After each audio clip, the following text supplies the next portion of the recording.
to run alone. With painted heroes shining bright, venturing onward in the endless night. Where the brawn meets the brawn, the story's told in the storm of imagination mold. With every stroke, the factors unfold, these are my soul. Where the brawn meets the brawn, the story's told in the storm of imagination mold. With every stroke, the factors might fall, these are my soul.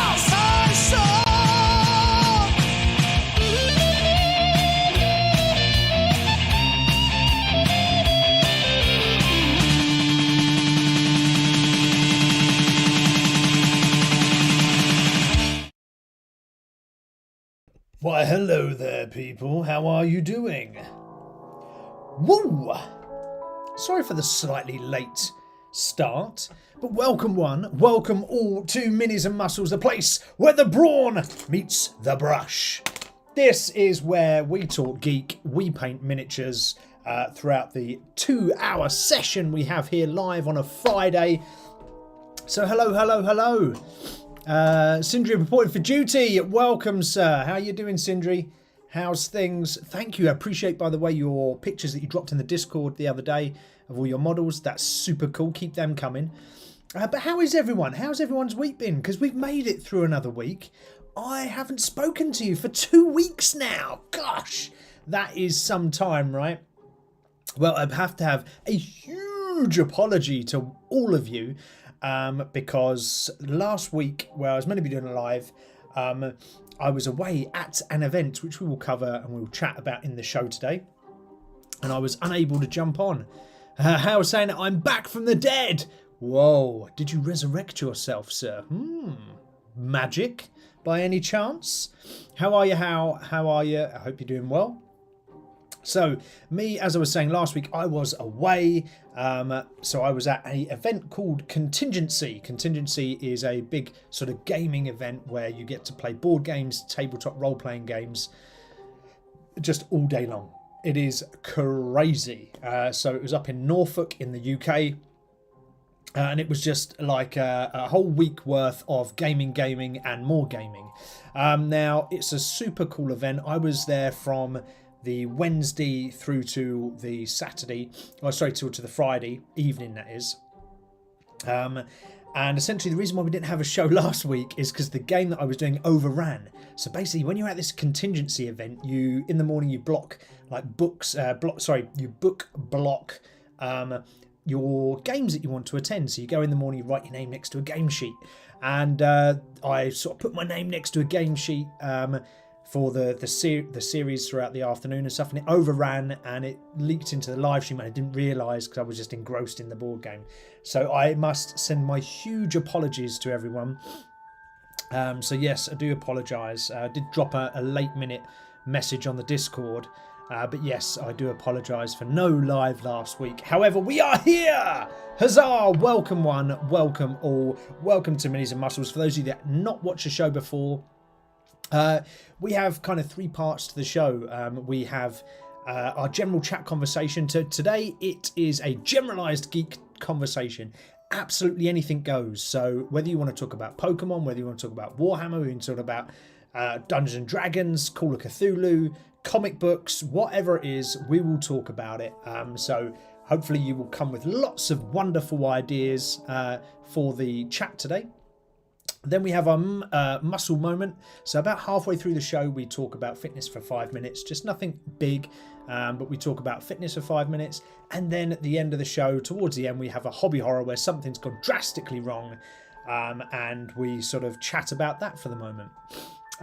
Work in progress, Master of Possession up in the Discord. Nice. Okay, I'll check that out, Longinus. Thank you for that, or Sindri, sorry, whatever name you want me to call you by. But I will check that up after the show, so I appreciate you dropping into the Discord. If those that are watching now want to get in on the Discord action, on my homepage for YouTube, check out the information section. You will see there that there is a link to the Discord. You can use that link, drop on in, say hello, talk geek all week with us. There's a couple of different channels in there, so feel free to come and join the fun. So yeah, so I was away at contingency last week. That was where I was, but actually my sort of recap, we always do a bit of a recap about our weeks. So if you have done anything geeky this past week, drop it in the chat. Was it that side or is it that side? I don't know where it comes from, where you're watching, but drop it in the chat. Tell me what you have been up to this past week, be it geeky or what. So for me, I've played Warhammer. Actually played Warhammer. Was it yesterday? Yeah, I gave my Space Marines a run out against my friend's Space Marines. Got absolutely slaughtered. Bad positioning on my part. Just left me very exposed. So it didn't go down too well. But it was worth, because I'm still learning Space Marines. It was worth doing because it enabled me to just see how units performed. So every time you use an army in Space Marines and use different units, it's really good just to see how they sort of work on the tabletop. So that was really interesting. So I did lose, but there was some positives out of it. I actually have a game of Warhammer tomorrow. So the Sisters of Battle, huzzah! They're back in business on our campaign. So I'm running I'm not running, but my friend of mine is running a campaign for us. So Warhammer 40,000 10th edition, we've all got our 1,000-point armies, and we play every now and then. And tomorrow is that day. So I am playing my Sisters of Battle versus Astra Militarum. Never played Astra Militarum before, so that's going to be exciting. So what else has been going on? Let me think. Oh, I had our first session for our Fallout tabletop role-playing game the other day. So we had like our session 0. So that was sort of character creation, making sure we got everything sorted. So that was really cool. I'm super looking forward to that. A bit off the back of the Fallout TV show being released on Amazon. That's quite an interesting thing. So I'm quite excited to play the Fallout TTRPG. Very different from Dungeons and Dragons. So we'll see how that goes. And apart from that, I did get, and talking of gaming, I'm still playing my World of Warcraft, and I've got my character up to level 40, which is awesome because at level 40 you get a mount. So that's a sort of a pet character that you ride on and makes you, oh gosh, throwing everything around. But that pet character makes you faster. So when you're traveling across the map, and Warcraft is massive, it means that you actually can travel quicker. That's super cool.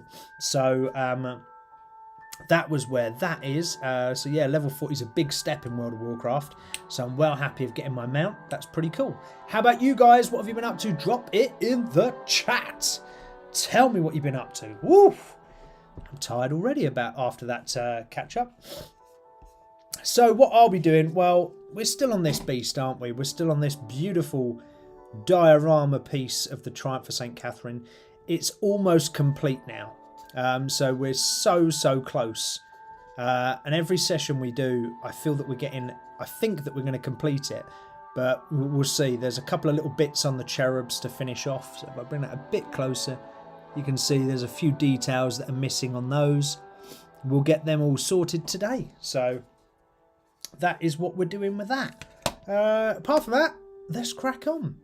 Congrats on level 40. Yeah, cheers, dude. Appreciate it. Do you play WoW? Warhammer Online was another story. Oh. Okay, WoW was never my jam. Okay, so you were a Warhammer Online player. Oh, okay, dude. So what Warhammer Online did you play? Was it just called Warhammer Online? Was it what's it called? I can't remember what it's bloody called now. Oh my life. What's the equivalent of Warhammer's WoW? Gosh, I did play it on my PlayStation, but I can't remember what it's bloody called. Not for the life of me, but Triumph is looking great. Thank you very much, sir. Appreciate it. So let's drop down to our camera here. There she is. Age of Reckoning. There you go. There you go. Yeah, so she is looking good. I'm just really sort of need to speed up my efforts here because there's a lot of little things to finish off. So really need to get a crack on this. So let's get some oils out because I do want to just stick some oils across some of the elements. So we're going to put Nuln Oil and Agrax Earthshade across a few bits. Agrax Earthshade is going to go across the all of these sort of details here, the parchments. So we're just going to throw a load of Agrax Earthshade across our parchments. It's a little bit too much. There you go, like that. Just let that seep in on the creases. There we go.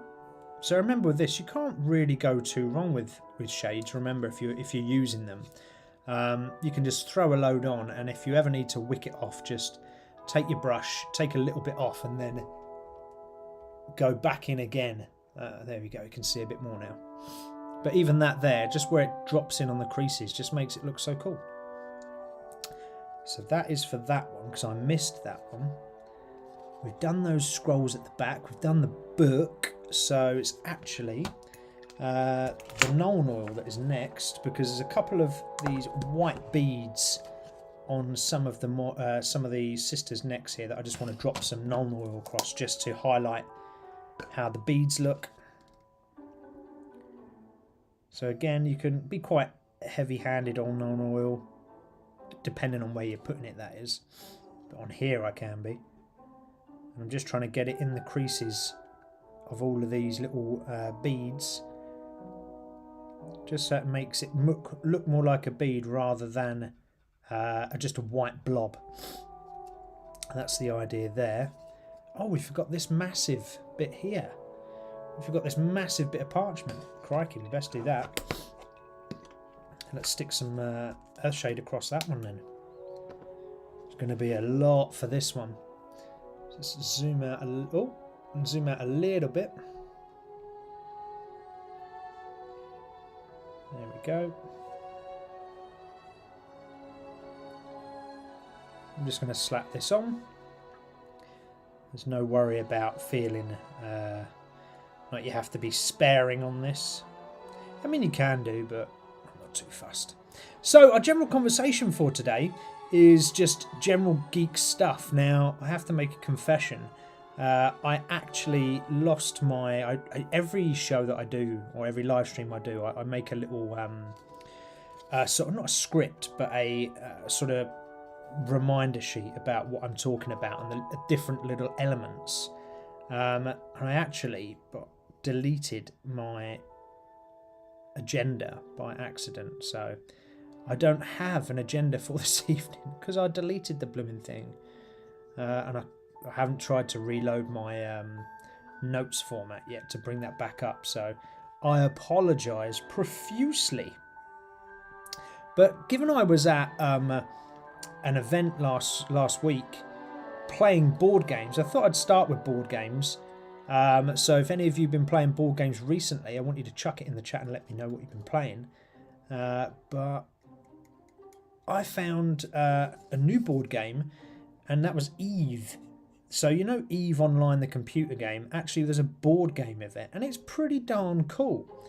I didn't win. I got my butt handed to me, but the game itself is actually really interesting. So for those of you who don't know what Eve Online is it's essentially you control a spaceship or a series of spaceships, and you're trying to gain as much influence across the cosmos, I guess you want to call it, as possible by either sort of earning enough money, creating trade relationships, or smashing up other people's ships, essentially. So it's pretty cool, though. I really liked the board game. There's a load of choice between the different sort of start-off characters that you might want to use, which I quite like. So you've not got the same army as someone else, because that's always a little bit boring if you're playing a board game. Having individual army skills is something that I find really interesting, because it makes you have to really think about how to play, because everyone has different skills to what you do, which I really like. I like that personal touch. So like when I play a game, I like, for example, character creation, where you can make a different character to what everyone else has, right?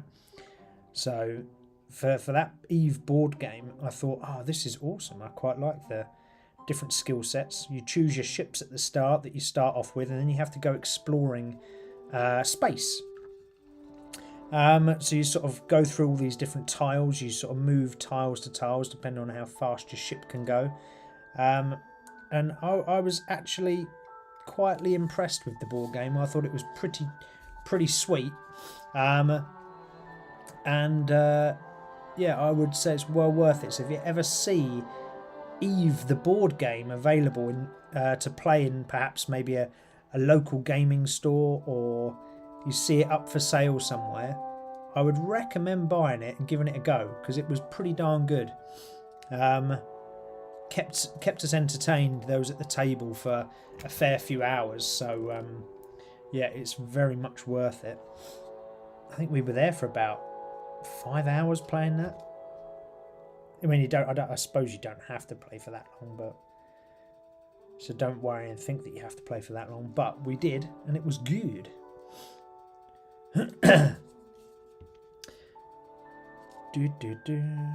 So what board games have you guys been playing, if at all? What have you been playing? How have they been looking? Whilst I just try and reset my notes that I've got here. Where's my notes gone?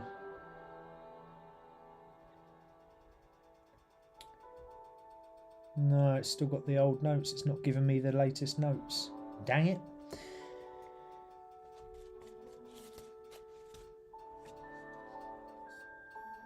Right, so we got all of that, got all of that, got all of that.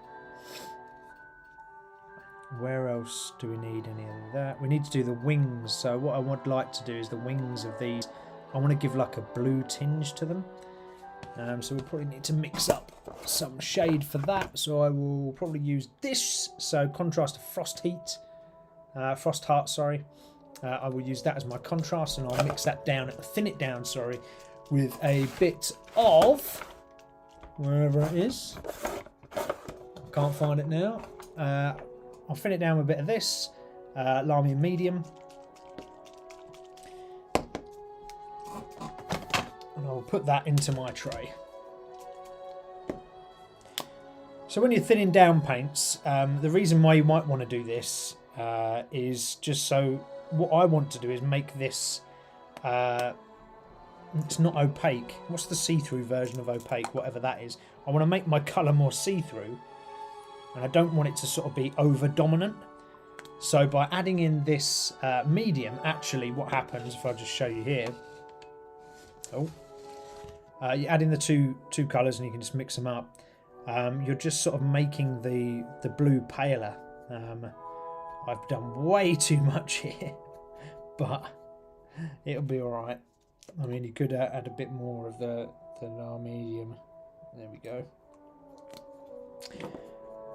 But I don't want a really dark blue, which I want it as thin as possible. So let's just try it. Across here, let's see what it looks like. Yeah, see, that's quite cool.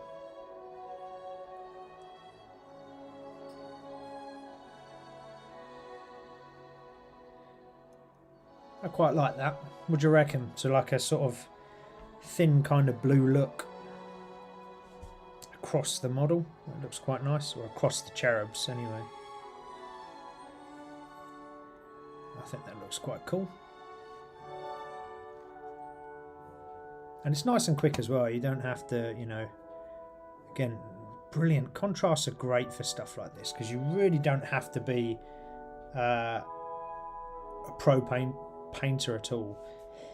You can just put this stuff on pretty quick, and because it sits in all the recesses, it just makes things look so nice. So I'll slap this paint across, get it going a little. So yeah, so what games have you guys been playing though? I'd really love to know what board games you've been playing, or what you've been doing recently. Because remember, tonight is Anything Goes Geek.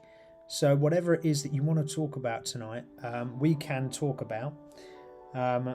So whether that is Pokemon, whether that is Warhammer, whether that is board games, you know, I will talk about absolutely anything with you guys and girls.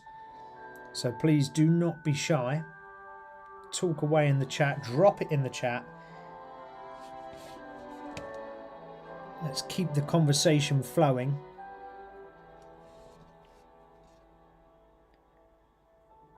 I just feel that this sort of light blue kind of just makes them look like white is okay, but it's quite boring, isn't it, white? Just in this instance, it just sort of makes the wings look cool. I don't know what other word to use, but it just makes the wings look smart. I like it a lot.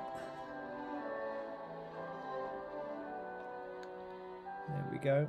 Has anyone played Warhammer recently? Has anyone got any tips actually for me playing against Imperial Guard tomorrow? So that's for anyone that's played against Imperial Guard or anyone that has an Imperial Guard army that could offer me some insights. There you go. There's the sort of blue shimmer across the wings. Yeah, if you've played as Imperial Guard, I'd love to know some sort of strengths and weaknesses. Because I'm a little bit worried because my sisters are battle, right? They're all T3, so toughness 3, which is not very tough at all. They've all got 1 wound. You know, sisters get killed pretty easy. They're not like hulking great big space marines or, you know, anything massive. They're ladies in power armor that are just standard humans, right? They've just driven by the faith, and that is why they're so effective, because they believe in the God Emperor so much.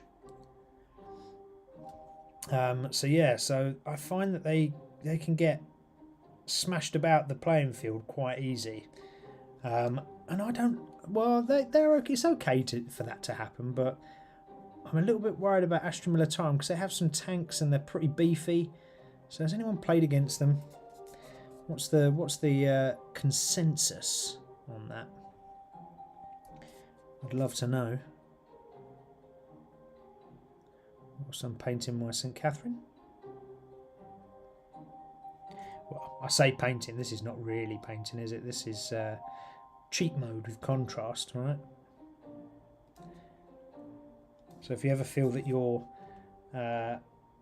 model's not sort of popping in certain places, you can apply contrast to little areas, and don't just stick it across the entire model, but by putting contrast in certain places you can just make it stand out, and it really does work well.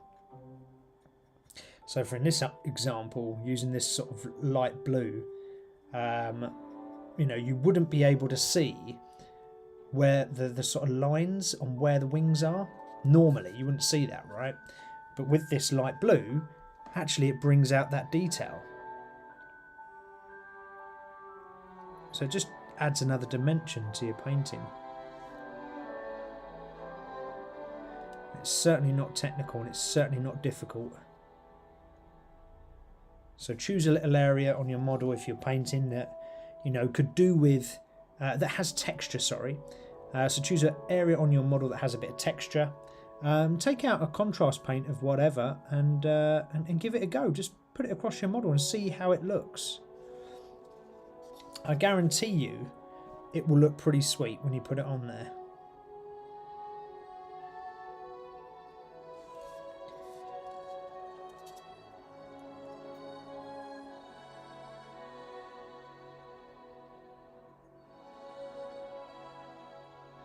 Where you've got extra as well, you can just sort of wick it away, which is nice. The one thing I would say though, you've got to be a little bit careful of with contrast. If you don't quite get the contrast all on in one go, and you then go back and try and put it on again, it sits different to the first layer. So just be careful of that, because it will look like you have gone back and painted over. So just be aware that you want to try and get the area that you're painting, like say in this case one of the wings of these cherub, you want to do it all in one go. Do not let it dry and then put a second lot on, because it never looks right. It always looks like you've gone back for more. hope that makes sense. Ah, look at those little cherub wings, look. There you go. Like a nice little blue on them, or a bit of a blue tint. This one's got a little bit too much. You can just go back over and just wick it off, which is nice.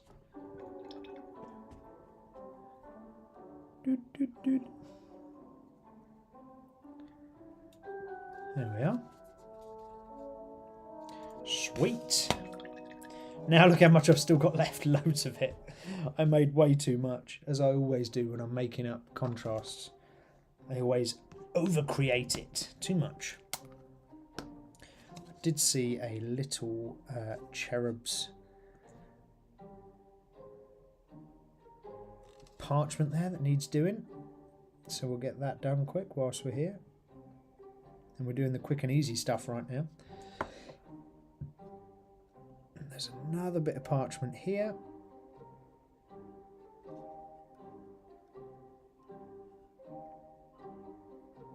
That's it.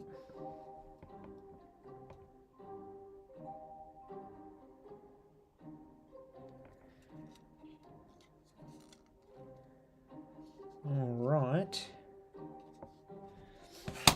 I might have gone a little bit too heavy on the Agrat shade on the parchment, but as long as it's consistent throughout, it won't look too terrible. But yeah, I think that'll be okay. I'm just sitting and admiring this, actually. This is such a sweet model. It really is. I'm super chuffed of how this has come out in the end. Don't get me wrong, it's taken ages to get to this point, and you know, we're still not finished. But it does look super cool. And I'm very happy with how it's turned out.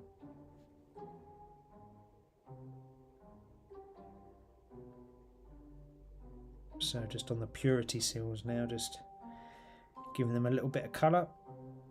I quite like a pink on a purity seal, I don't know why. Although, I'm not sure if I use this pink normally. I think I've mixed my paints up. I usually have my paints in a certain order. I think I've mixed them up into the wrong order. But that's okay. If we have to redo, we redo.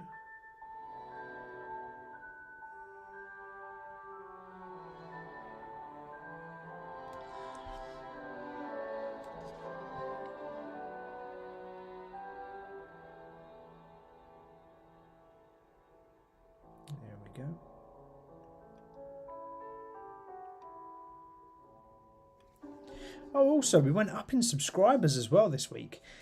I did join a live stream for the Bearded Veteran Creates. So there's another YouTube channel called Bearded Veteran Creates. He's a lovely guy, Mikey, who runs his channel. And he invited me onto his live stream for his members. I would have posted about it in our Discord, but because it was a members one, I didn't post it in the Discord. You have to be a member. But that was a really cool live stream that I jumped on, and we've actually gone up in subscribers. So we're now at just under 140. So that's well good. We're almost at 150, which is epic. To be fair, I never really thought we would get 10, let alone 150 people subscribing to the channel. So, you know, I'm super chuffed with where that's gone and how, and as in the channel, where the channel's going. It's taken a while to get there, but fingers crossed we'll get more people as we go.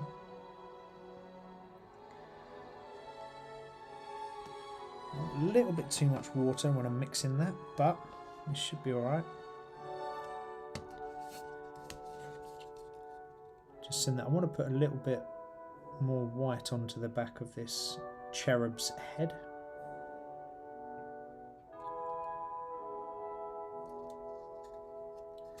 Or his skull, should I say.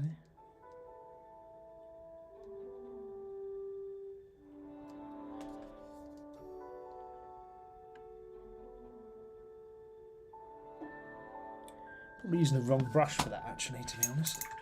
I'm using a rather big brush for a rather small area. And so sorry if I'm not quite getting this into the camera shot. It's a bit of a tricky position because there's so many things on this model. To get this through on the right angle is a little bit difficult, but hopefully you can see where I am painting.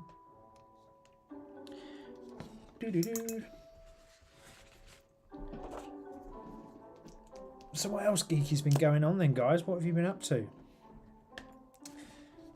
Fingers crossed a lot of you have been busy doing your modelling. As I said, I finally got my World of Warcraft character to level 40. So that was a big deal for me. Finally got my mount. So now I can sort of go across Azeroth on my new beast that I've got. This one. Kind of lost what I was painting then.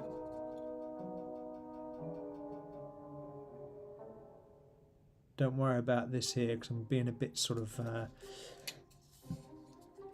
little bit careless actually. I'm painting the cables on top of this guy's head, but I need to go back and do the skin tone around here. So because of that, you can be you don't intentionally be reckless with the paint, but if you do go over the edges of anything, it's not too much of a problem because you actually need to seal in the edges, in this case anyway, with the skin tone of the cherub's head.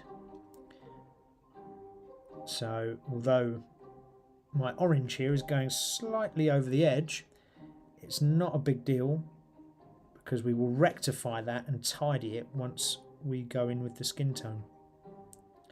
And I'll probably drop a bit of shade across there as well, just so that you can see the edges of these cables that are connecting this little cherub up.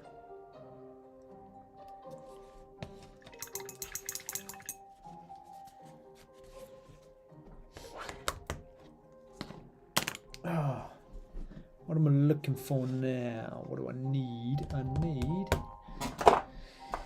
this. I think I used this skin colour. Or maybe not actually, maybe I used Kislev Flesh. So for the cherub skin, I used Kislev Flesh, I think. Yeah, I think I did. I wouldn't have used the other ones. So I'm going to use that again, give it a little shake up. And there's a few sort of crappy areas that I didn't paint properly where I sort of rushed the flesh on in the first place. Or actually, I don't know, maybe I mixed it too thin.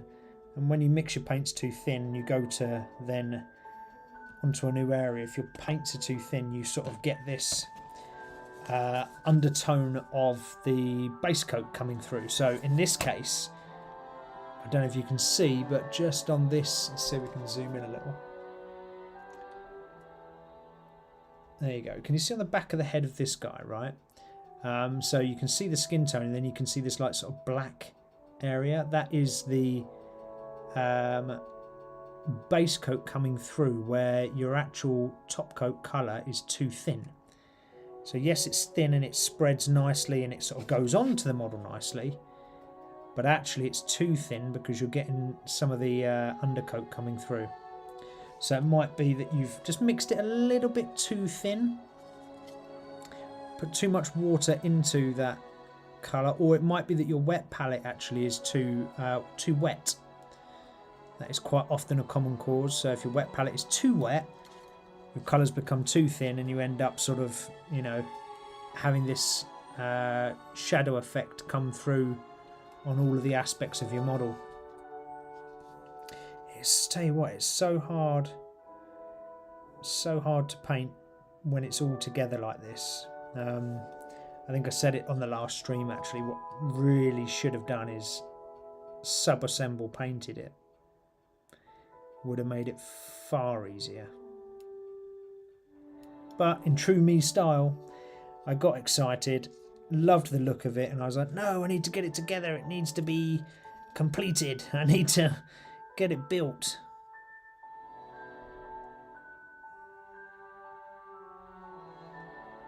Which is fine, but you know, it just means you make it life a little bit more difficult for yourself down the road.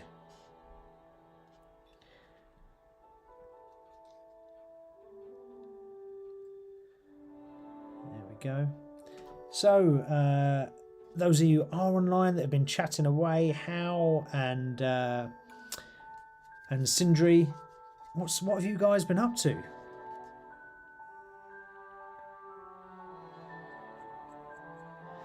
Is there anything geeky that you guys have been doing this past week that you can share with the channel? Hopefully there has been.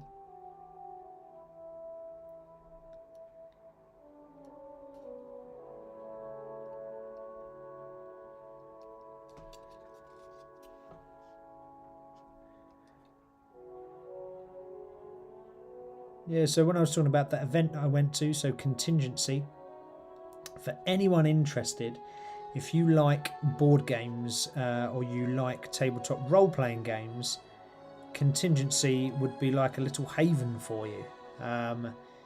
It is a week-long event, Monday to Sunday. I think it's Monday to Sunday, I'm pretty sure. Monday to Sunday, board games, tabletop role-playing games galore. You turn up, every morning you go down, or every daytime, they have these big boards where they have a list of hundreds of games that are being available for you to play. All you do is sign up to them, put your name down, pay for your slot at the table, which is a couple of quid, and you get to go and play maybe a tabletop role-playing game that you've been wanting to play for ages, or a board game that you've never heard of, or all these different things. There's loads of shops there as well, so there's some stalls that turn up every year that sell dice in case you forgot your dice. They sell books and sort of lore books and things like that for you if you want to go and pick up the new codex for your army, or if you wanted the latest Mork Borg tabletop role-playing game book. Whatever it is, they have it there in the shops, so it's lovely.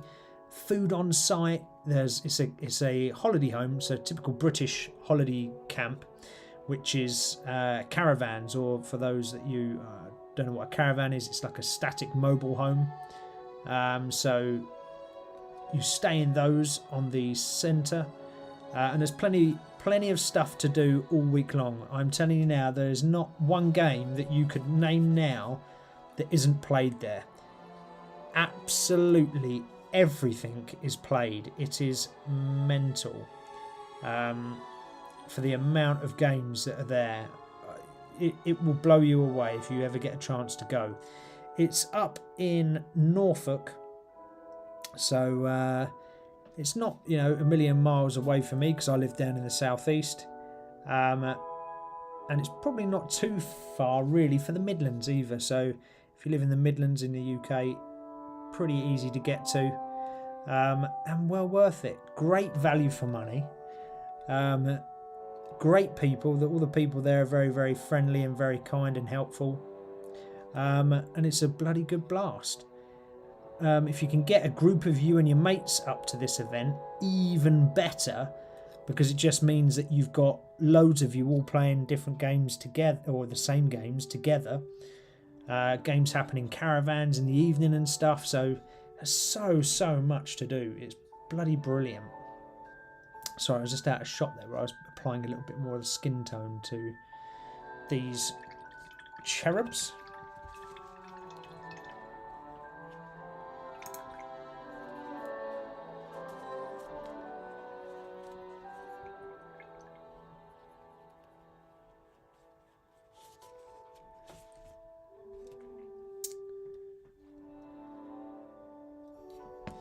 Right, we've got some more cables to do on this guy, so let's put a red in there. And let's shake this up as well.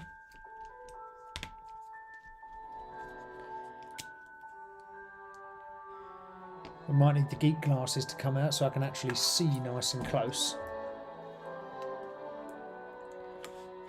That'll help.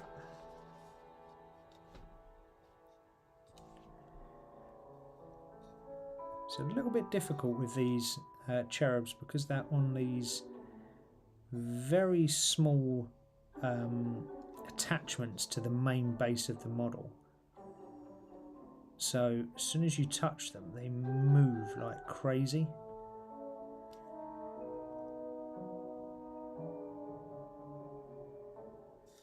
It's trying to get your paintbrush on them without bending the model too much, you know. Quite a difficult task.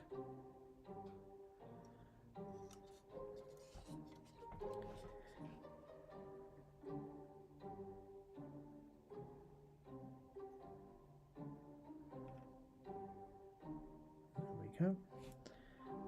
Sorry, I think I'm painting it out of view there, just trying to get that back in view for you.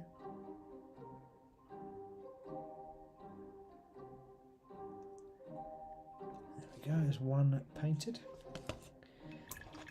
If I can get a couple of other colours on there, that'd be quite nice. Maybe a bright green and a bright blue, maybe.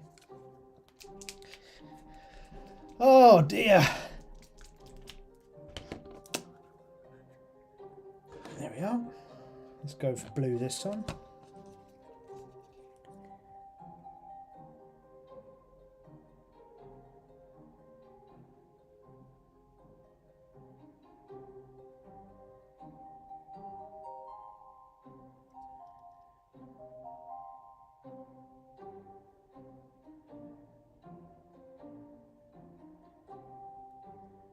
Just gone over the red, but don't panic. We'll correct that shortly. Just want to get the colours on just so I can see kind of how it should look. Let's get the green on.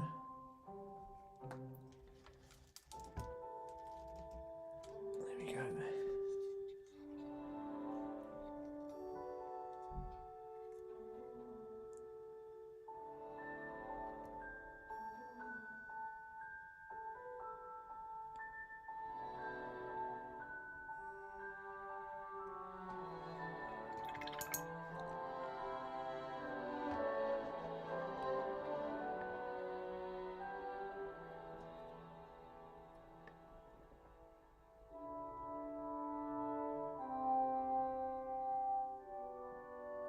There we are.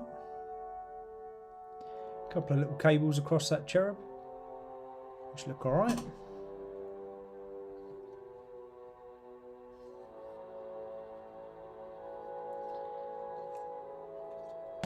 There's a lot of metal pieces on these guys as well.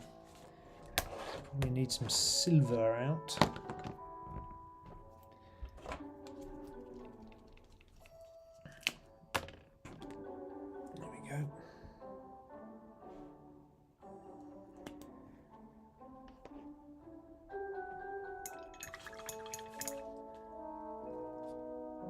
So hopefully this project will come to an end today, as in this Triumph that we're painting right now. Hopefully we will finish this today, and then we can crack on to the next thing, because we have been doing this one for quite some time actually.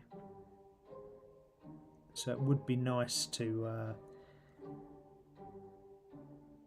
say see you later to the Triumph of St. Catherine and crack on with the next project. And I actually have the model next to me, which I was thinking of doing. I mean, we'll put it to a vote, as we always do. But it'd be nice just to see what you guys want to see painted. So the model I'm thinking of is a Gundam model, which I can show you guys in a bit. And see if you guys think that that is a good model to paint.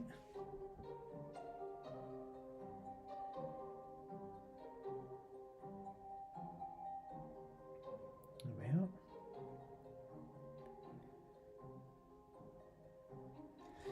There's loads of these sort of little metal bits. Oh, that's difficult to describe on these little cherubs. Metal sections. They've got, like, you know, these sort of augmentations of for the eyepiece or whatever that have been created by the Adeptus Mechanicus.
So I am going to have to go back and paint over a couple of little bits where it's just where I'm making small mistakes in these really tight, hard to reach areas.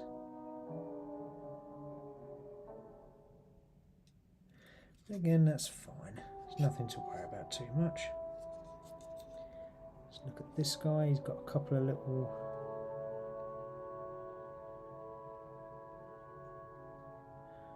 nobules on him. This one has got the same. Got on his forehead.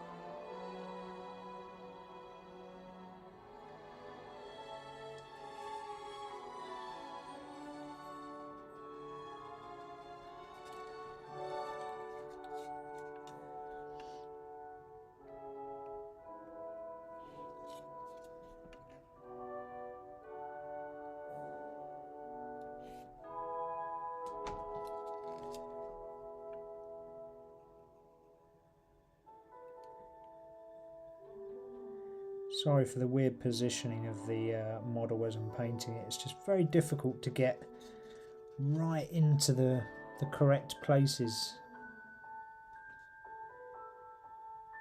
without sort of twisting the model into an odd position, so it probably goes out of focus for you guys, so I do apologise.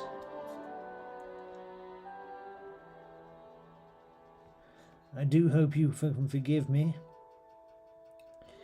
you folk.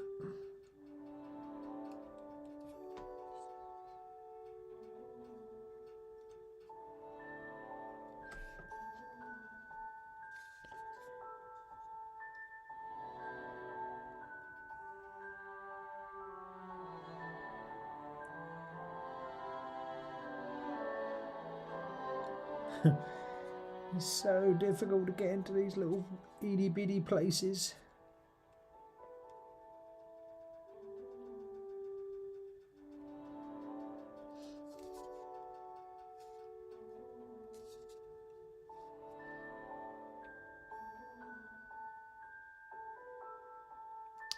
Ah, come on.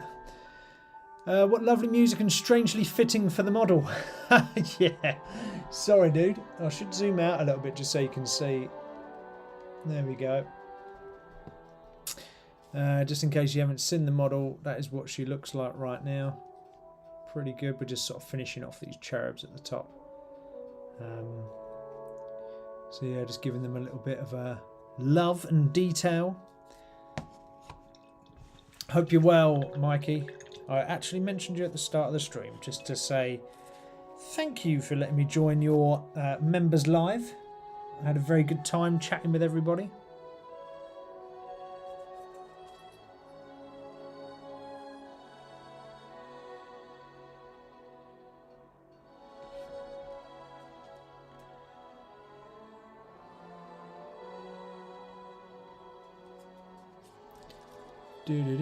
Beautiful work, thanks, dude.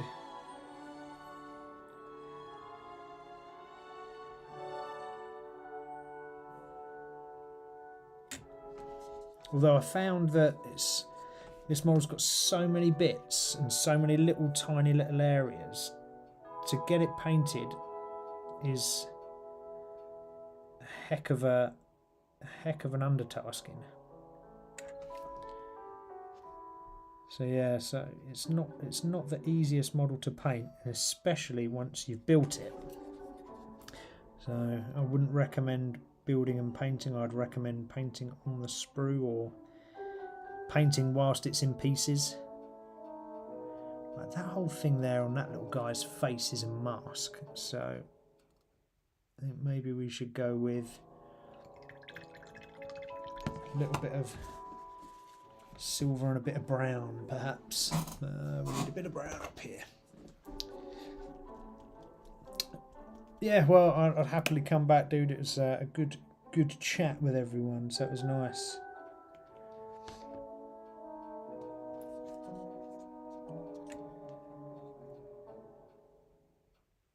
And as well, Mikey, my members went up to 139 subscribers. So I assume that is all off the back of your wonderful members subscribing to my channel. So I much appreciate it.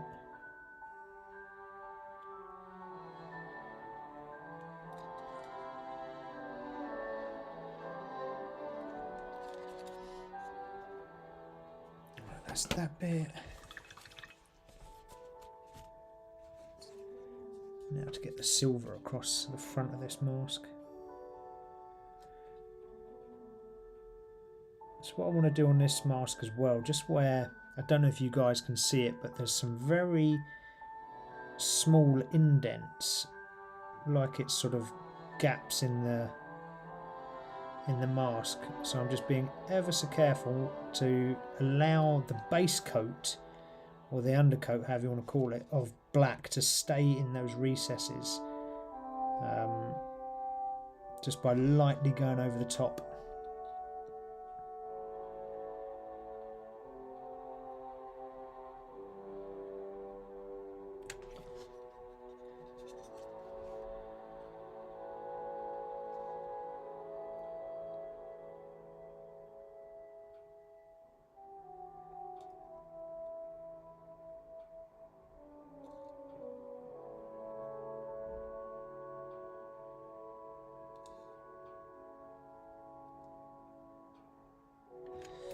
Right, he's got his little mask on.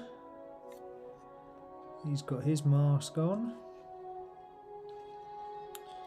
Now it's sort of just going around the model and just finding these little sort of errors that you make. You know, the little simple things where, I don't know, you've putted some of the skin tone onto the model itself, and then you sort of miss little bits, or you overrun on putting something else on. So you get to this sort of stage of a model, and again, this is not pro sort of level, but where you want to go back and just fill little tiny sections.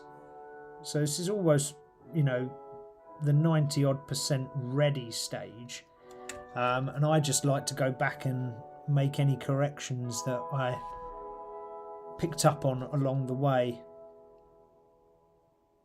So here it's quite often, I think anyway, where you go over an edge. So where you go over an edge of something and you just need to tidy up that colour just slightly, just bringing, you know, two tones together, or separating something out.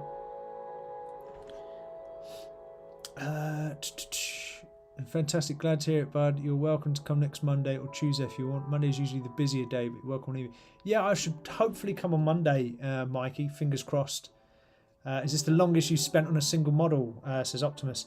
No, but this is the longest, certainly the longest on this stream that I've spent on a single model, Optimus, purely because there's so many bits to this model. Like, it's beautiful, right? This model really is amazing, but there are so many elements to it. And with that, you know, it just means that it takes a lot longer. I've finished models on this stream in one session, you know. So I've had models that I've done and finished in one go, but this, not a chance, just because there's so much to it, which is okay. That's fine. I don't mind that, but I do worry that it then becomes boring for you guys, because every time you come back it's the same model again, you know. And then I think, oh, I should just finish it in my own time, and I'll just finish it myself and then show it on stream finished. But then I then sort of second guess myself and think, oh well, but then if I do that, then people haven't seen the process and they haven't sort of followed it all the way through, and perhaps that's what people like. So yeah, I kind of double question myself. But in the stream, this is certainly the longest I've ever spent on a model, for sure. Oh, they have red eyes, don't they? Technically, these little cherubs, they have red eyes. Let's just give him a red eye. And him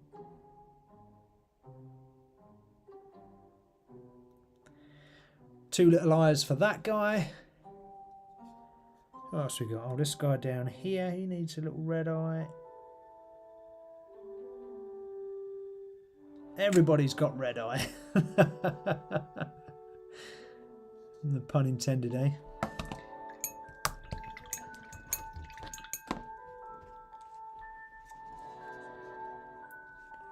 So what else is everyone else painting at the moment? That's what I want to know. What are you guys painting? What are you guys either painting, finishing up with? What are you playing in terms of games? I would love to hear from you guys, so please do drop it in the chat and tell me what it is you're currently painting, currently playing.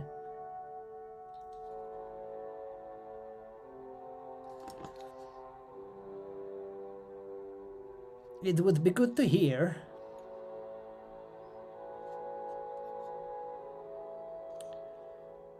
I'm not too far off being finished here. Not too far off, which is nice. Which is exciting because it means we get to do something else. And it also means that I get to finish this and actually play with it on the table. Which is pretty cool. And it's quite, although it's not imposing in the sense of statistics-wise in the game, it's quite an imposing model to have on the table, right? It just looks epic.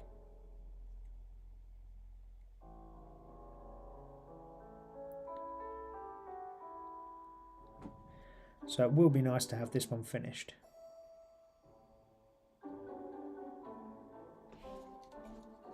And I don't think it's too far off.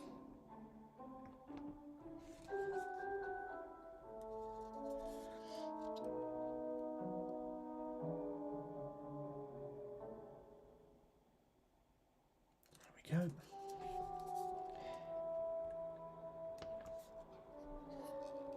So what other geek things have I been doing recently? Well, I want to explore some new tabletop role-playing games. So I've been selling off all my Dungeons and Dragons books. So I sold another 4 D&D books on Vinted the other day. Just got rid of them. Pretty cheap as well. So if you're looking out for D&D books on Vinted, you may find my stuff on there. But I want to play some different tabletop role-playing games. As I mentioned in the stream the other week, I have started and joined a group and we're playing the Fallout tabletop role-playing game, which is so far feeling really cool. I mean, we have only done character creation, but it looks really smart so far. Very much looking forward to playing the first session, which is coming up soon. But I've also bought the Warhammer Wrath and Glory book set because I played it at the contingency event and I thought it was amazing. So I really liked the D6 vibe of how you play the game rather than D20 and D12 and all the rest of them. Purely D6s. So I really enjoyed the difference in that and how the system played. And I also really liked the kind of more role-playing element in this grim dark world, because I've played a lot of fantasy world games, so changing the setting to a grim dark world is actually really nice. Ian, hello sir, how are you? Hope you're well. Hope you guys are doing good. There you go, Ian. You can see the latest creation on my side and what we're painting so far, just in case you haven't seen. Today we've been kind of doing these cherubs up here and giving them a bit of a spruce. This is the model. It's pretty intense in terms of the amount that it's got on it, but we're almost at the point where we can say, thank you model, we're done, which is nice, because we have been painting this for a few sessions now. And not that that's a bad thing, because, you know, painting is great, but you do want variety, I guess.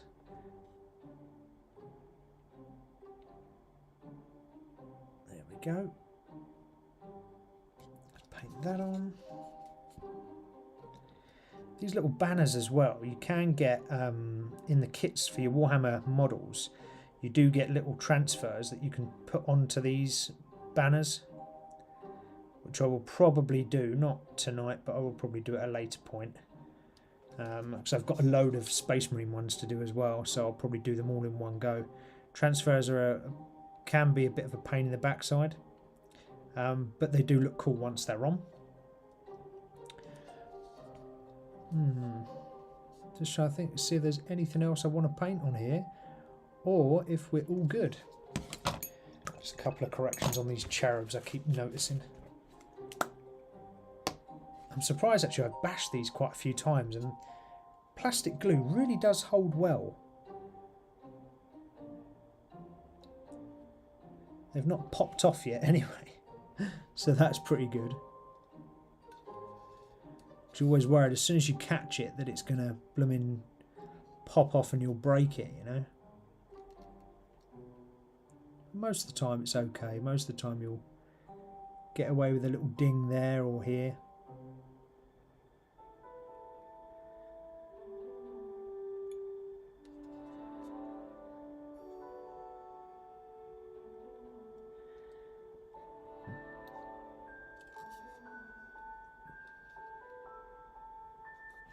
Right, got a little bit of red to do. Candela Obscura is really good if you like the darker side of gaming. It's a sort of post-World War I horror-based game that uses D6 system. Yeah, so I would quite like to play Candela Obscura, actually. I know they were running it in the tag group, and I wanted to join James's sessions. And it looked really nice, actually, the game system. Again, it's just squeezing it into the daily grind of everything, isn't it, really? Quite often I find, you know, you get into these things, and when I start these kind of tabletop role-playing games up, I really like to play quite deep into it, if that makes sense. So I like to commit to it, and if I commit to something, I like everyone else to commit. I don't like people backing out and, you know, messing around. And I'm very much like the sort of person that once I'm in, I'm in. Let's not mess around. Let's do it proper. So I've started some campaigns before, and people just sort of seem to drop out and fade away, which I completely understand why, because people have personal commitments and, you know, XYZ. But then I get frustrated. I know this is my own issue.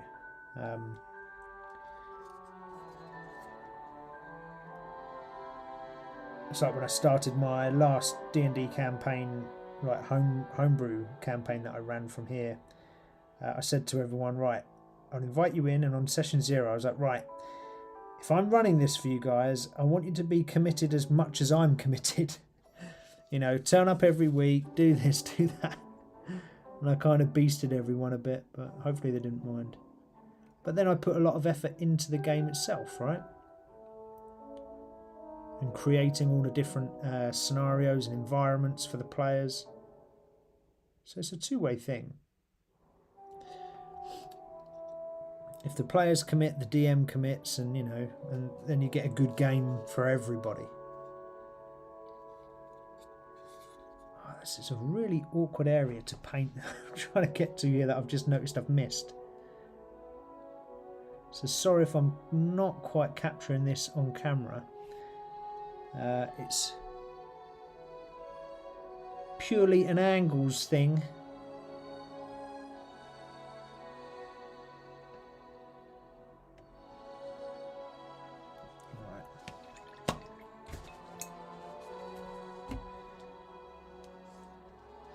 Yeah, they were really good. We often ended up role-playing for 5 hours straight with only a few rules during the game because it lends itself so well to player-driven narrative. Yeah, I love that, man. It's proper cool when you get a good game like that and everyone's really, you know, in it and on the ball.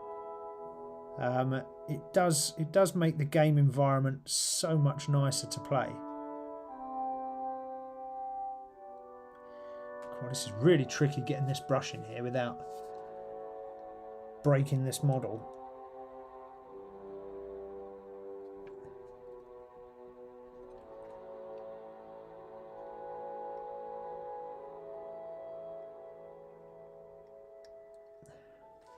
There we go, a few rolls. Yeah, I know what you mean, dude. Don't worry. All good. All good with me. Okay, so they're all good.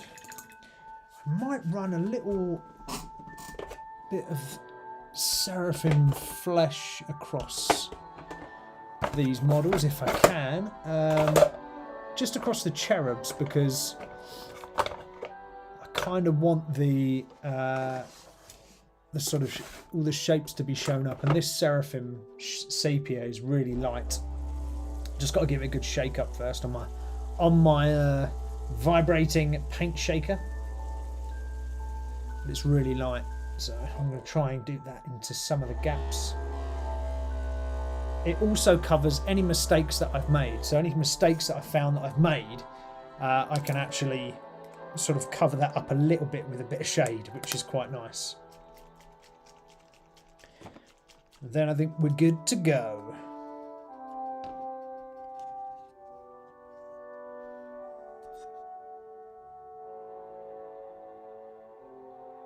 Yeah, that's perfect. So Seraphim Sepia is like a really light contrast paint. Like really light. As you can see here, if I zoom in a little bit, you can see here on this one cherub that I'm painting right now, it's super light. And it's great for putting over sort of pale skin tones, I guess.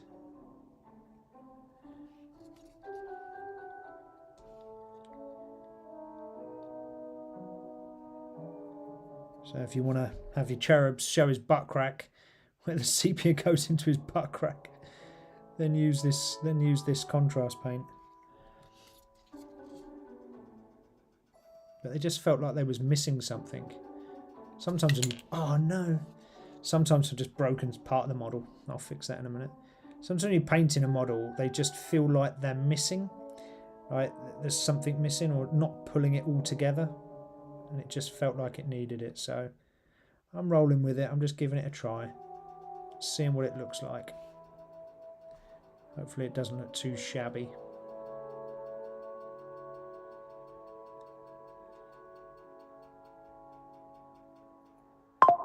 There we go. What's nice about contrast is that it can also hide if you make any mistakes. So it can kind of tidy things up where you've got a little bit rough around one of the edges or something, or it can kind of pull the colours together so that then it doesn't look so crap, essentially.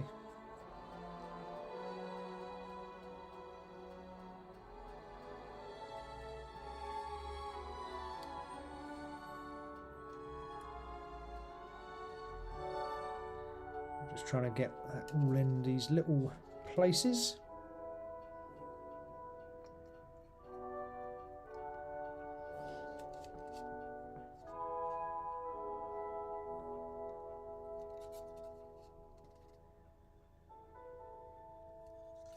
So anyway, how's everyone else doing? I hope you have had a lovely week. Fingers crossed it's been a good one for you and you've managed to get some geekery in. Because what's the week if there's no geekery? You always want to be doing something fun and something geeky. So hopefully you guys have managed that.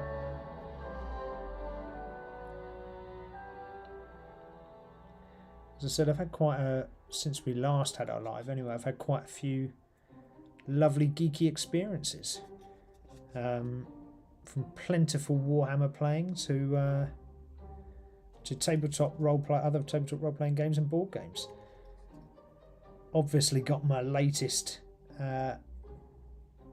conquest in World of Warcraft as well, so I leveled up to 40, which is huge. So I'm well chuffed with that. Alright, just checking these bad boys now. Making sure we've got all the bits.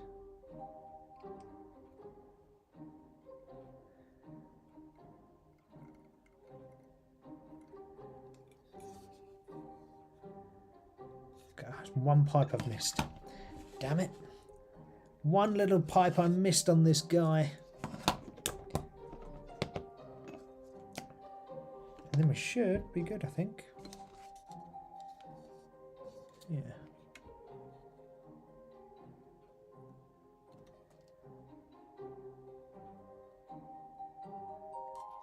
There we go.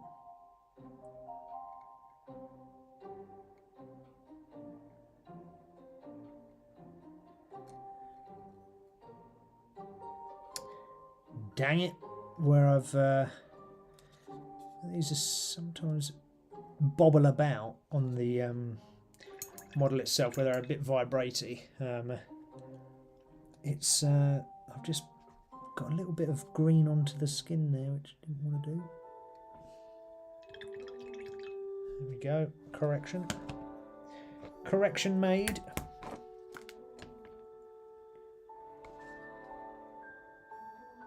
Yeah, no worries, Ian, mate. You don't, I don't force my viewers to sit strapped to a seat for 2 hours straight.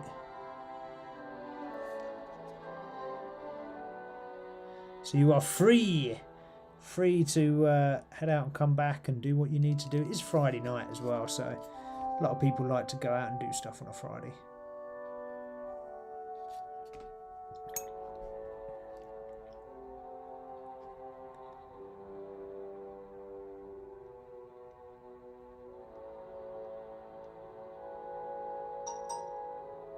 Why is it whenever you go out and about around your model, you always notice the next thing you've not painted? You're like, oh, damn it, haven't done that. Damn it, haven't done that.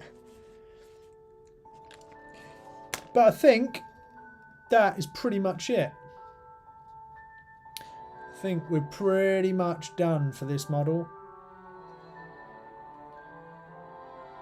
That is a pretty sweet looking model. There's so much detail on this. It's taken way longer than what I thought it would. But that is purely because of the level of detail in each and every piece of this model. Even the base took ages.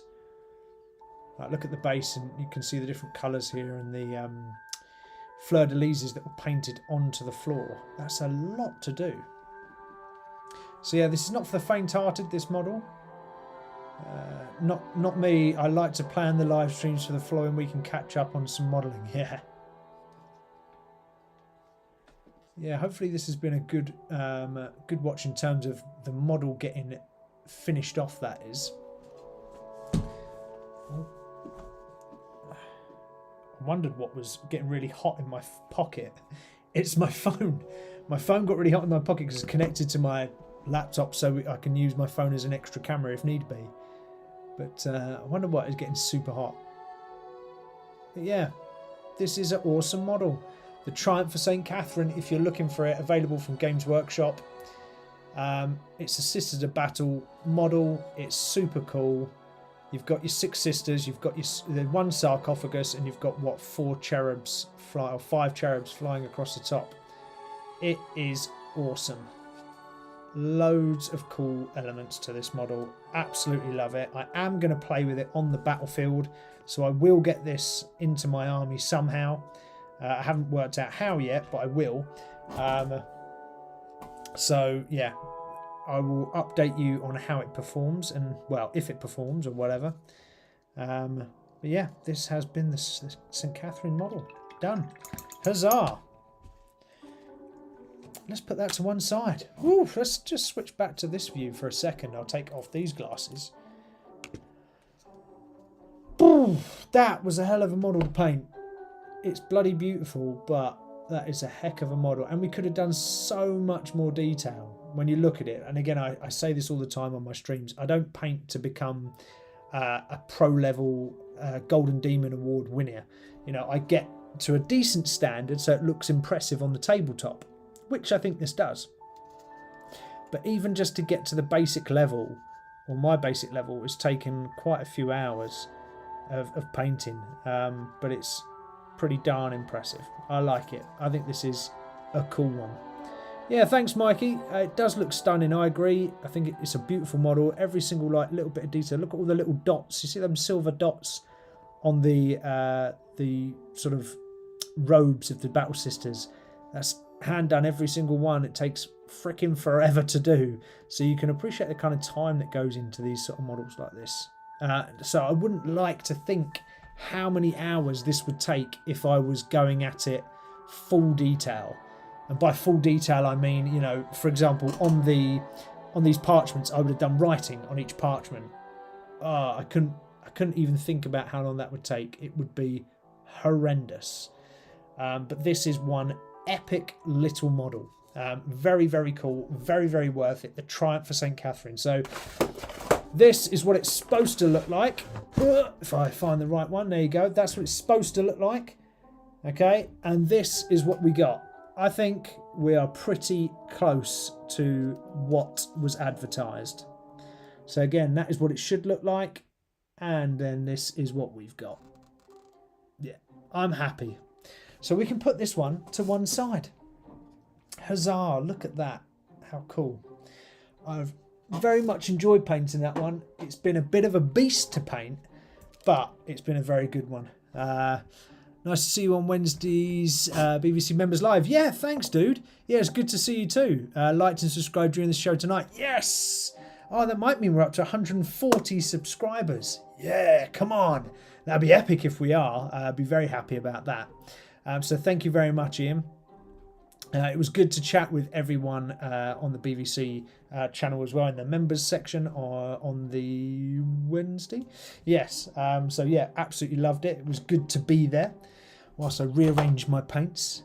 Thanks, Alan. I appreciate that you like the model too. I think it's a pretty good one. I'm very happy with it, certainly how it's come out anyway. It looks really impressive. It's going to look absolutely mega on the battlefield. Whether it'll perform on the battlefield, that's another question. So the stats aren't that great for it. It's not a powerhouse model that goes in and kills stuff. It's more of a model that buffs units. Oh no, just realised I forgot to glue on this little bit that I just broke off of it. So I'm going to have to do that, aren't I? Can't leave that just hanging there. But yeah, on the battlefield, this is not a powerhouse model. It is a model that helps other units on the battlefield, which is kind of actually why I like it, because it's not, you know, it's not sitting there saying, look at me, I'm the most powerful thing in the world. It's actually saying, I'm going to help everyone else on the battlefield. I kind of like that vibe.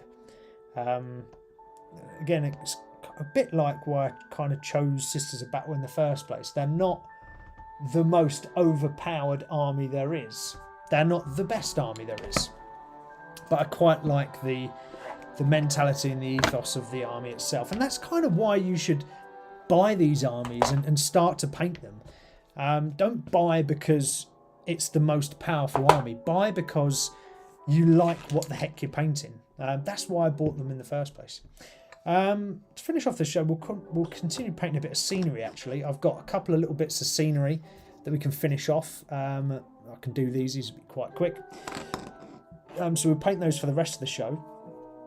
However, we haven't to do our muscle moment. So halfway through the show, we're a little bit over halfway, we do our muscle moment, because we wouldn't be the place where the brawn meets the paintbrush if we didn't talk about fitness for 5 minutes. So, given I lost my complete agenda and it's not uploaded to my iPad, which is usually sat here next to me, right, and I kind of glance across and read off for my next thing that I'm going to talk about. So apologies if the chat tonight's not been that on it. I usually have our muscle moment programmed into my agenda, so I'm going to have to think of one instantaneously right now. If there's anything that you guys want to talk about in fitness, drop it in the chat now and I will tell you about it. So it could be absolutely anything. It could be, you know, how to get around this injury, how to do this, what should I do here. But what I did think I could talk about very briefly is 5 quick tips on getting back into fitness. So for those that are suffering from an injury, or those that might have had sort of a long time away from doing any fitness, what can you do to get back into fitness? Tip number 1 is do not overcommit. Do not sit to yourself and go, well, when I was 20 years old, I used to run, 5 kilometers in 16 minutes and I can do that now. It's not going to happen. I'll use myself as the example. I'm now 42, 43. And, I can't run 5k in 16, 17 minutes anymore, which I used to. A, I'm way heavier than what I was, but B, I'm older. So now I'm sort of like 25 minutes, 22 minutes or something like that, a lot slower. But that's still okay. So set realistic targets for yourself, okay? That's tip number one. Tip number two. So once you've got your realistic targets, start slow. When you're coming back into fitness, what you don't want to do is over push yourself so that you gain a load of injuries along the way. What you want to do is a nice steady sort of momentum into it. So start with walking. Just get out every single day and commit to it, and go out and start walking every single day, and then slowly build it up. So you're doing walking. Now I'm going to introduce, after 2 weeks of that, I'm going to introduce a jog, or I'm going to introduce doing bodyweight exercises or whatever it is. Build it up over time. Step 3, commitment. So commit. The easiest thing to do when things are hard or difficult or not so favourable in your terms is to walk away from it.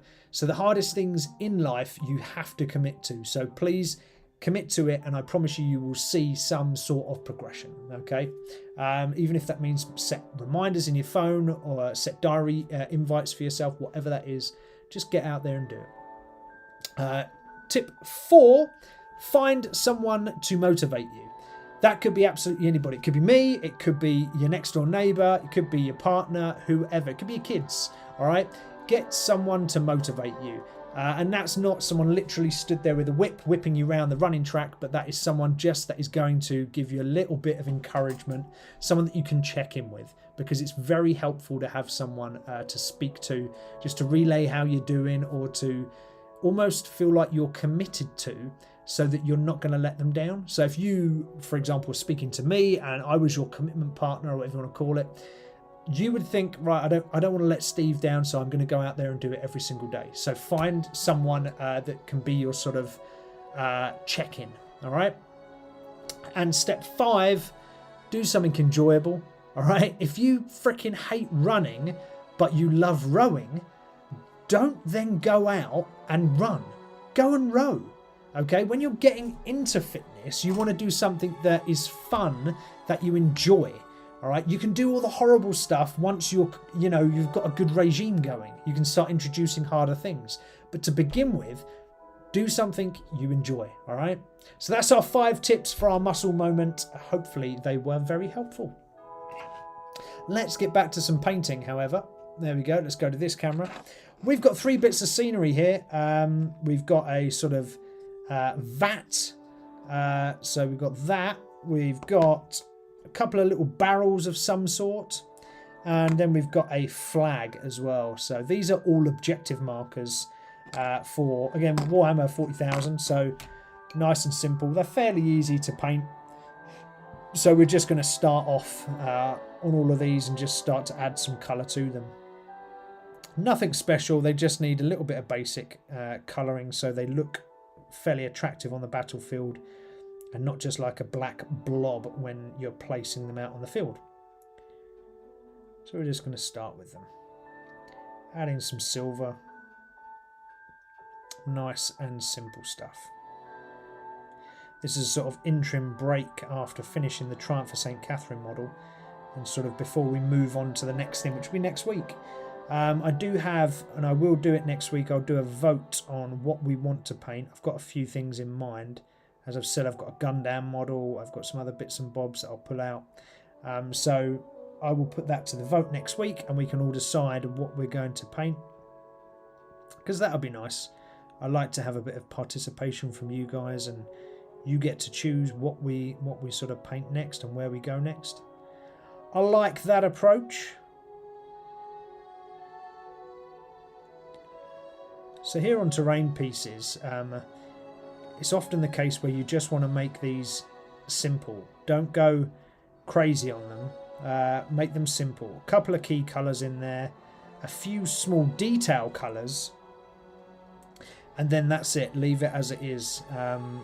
They're not something that you're going to put on your shelf and, sit there and stare at because it's such a masterpiece.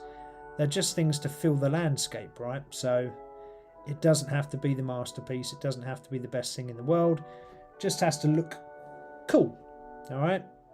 And in this case, we've got a sort of cross hatchet flooring.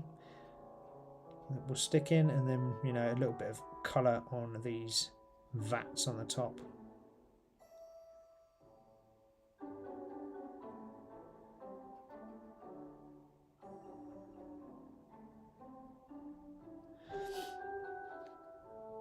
My car broke down on my birthday a week last Wednesday. I've been cycling the 2 miles each way. Small steps. Yeah, man. So, I mean, I'm sorry to hear your car broke down on you. That's not so good. But, you know, like you say, small steps towards the main goal is something that you want, right? What you don't want to do is overload yourself. You know, a couple of miles in a day, really good thing. I mean, a few years ago, I used to, when I was still in the army, that is, I used to cycle a lot. And I remember living about 12 miles out from the unit that I was at the time. So all I used to do was just jump on my bike and cycle the 12 miles. I used to time trial every day. 12 miles there, 12 miles back. And if I could, where I was in the world, there was farm trucks, tractors that would go out in the daytime or in the morning when I was cycling to work. And if you were lucky, you could literally absolutely hammer it, jump on the back, not literally, but jump onto the back of these tractors, and you could hitch a ride, theoretically, through the draft. So instead of me sort of cycling at 20 mile an hour, I could use the same effort to cycle at 35, 40 mile an hour, you know, half the way to work. So I'd absolutely bomb it. And it was awesome. I loved it. I mean, there was one hill in this section on the way to work, but it was a bloody good ride if you could get on, sort of hitch a ride by drafting these tractors. So if you find any tractors on your way to work, you can sit behind them in the slipstream. That was always my favourite thing to do.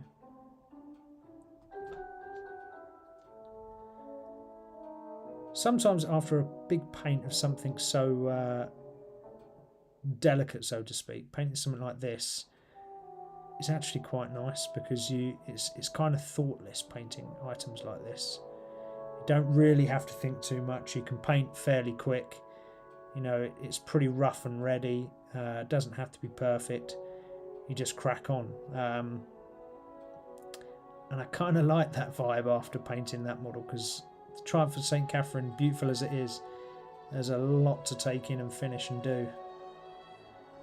So yeah, so this is quite a nice little model to paint, these little objective markers.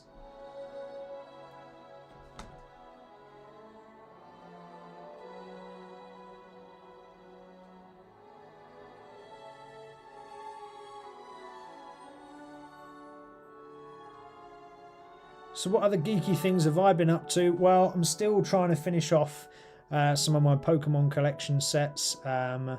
So I've got the Mega Evolution set that I'm trying to finish. That's proving really hard, because unfortunately the world of Pokemon now is, you know, people that don't actually collect for the sake of collecting, but they collect because they want to then resell everything. That is a massive problem in Pokemon. And I think Pokemon themselves know this, is that, you know, the scalpers come in and buy these items, snap them all up, and, you know, it kind of spoils it, because it then makes it almost impossible to then find the cards you need. And it also means that it drives the value of all the cards up. So even if you get to a certain point and you think, oh, I've only got, I don't know, 10 cards to finish the set, those 10 cards might cost you an absolute fortune to purchase as individuals where someone's already opened the packet, because the scalpers get hold of it and they drive the market price up exponentially, and it's horrible. So currently I'm really struggling to find places that are selling Mega Evolutions Pokemon packs or Phantasmal Flames. They're the two sets. Phantasmal Flames is part of Mega Evolutions, but they're the two sets that I'm collecting at the moment. They're cool sets. There's some lovely cards in them, and there's some really cool ones, but yeah, I'm finding it very difficult. That's why I haven't really spoke much about Pokemon cards recently, just because it's very difficult to get hold of stuff. I did place a pre-order with the Pokemon Center, and that's not arrived yet, so hopefully soon that'll arrive, because that should be a few cards at least to open up, so that'll be a few nice sets. So you never know, but I think I'm over 90% on both Mega Evolutions and Phantasmal Flames. Over 90% complete, that is. So we're getting there slowly. It's just a bit of a lick to get them finished. So if anyone's out there that knows of anyone that's got Mega Evolutions Pokemon cards or Phantasmal Flames, let me know. I would be interested in speaking to them. So currently, the only real Pokemon stuff I'm doing is Pokemon Go. That's it.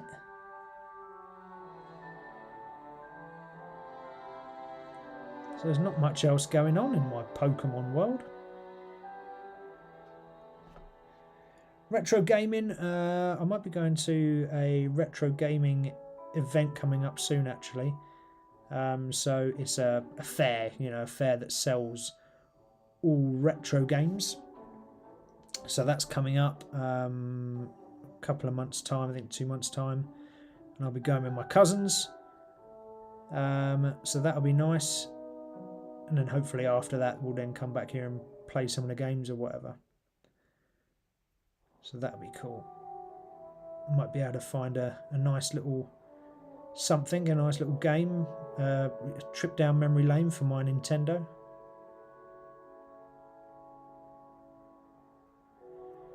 Alright, so quickly done those, that's good. Let's get some red in here. So we won't do a hobby horror tonight, purely because, again, like I said earlier, my agenda that I wrote has not come through on my iPad, so I can't even see what I wrote. So I've kind of had to make today's agenda up off the top of my head, which is fine, but a bit of a pain.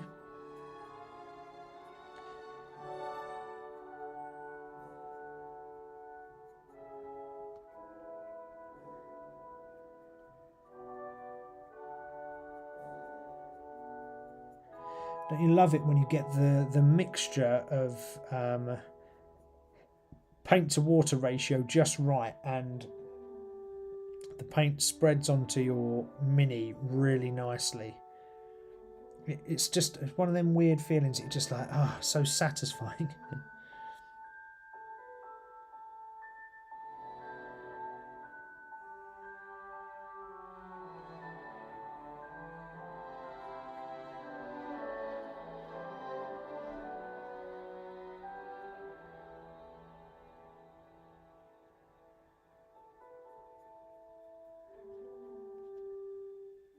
So wonder what everyone else is painting. What's the one model you really wish you could but can't? As in what I could buy, or could paint, or just trying to think. There's some wonderful Warhammer models. They do some really expensive Warhammer models that I haven't bought yet. I guess not that I can't, because I could always treat myself, because I don't really do. I'm a bit of a sad individual. I don't smoke or drink or anything like that. So, painting is, for me, is the only thing I really spend my money on. So, I guess one day I would quite like a crack at a big sort of Imperial Knight or something like that, or maybe one of the gigantic ones that are like 3 foot tall. That would be pretty sweet. So that would probably be what I'd quite like to give a go one day, because that's mainly airbrush work because it's so large. I can use an airbrush, but I wouldn't say I'm massively awesome at it. I'd say, I'd say I'm okay. But yeah, I think that would probably be the one that I'd like to give a go, because it would just mean that I could hone my airbrush skills a little better.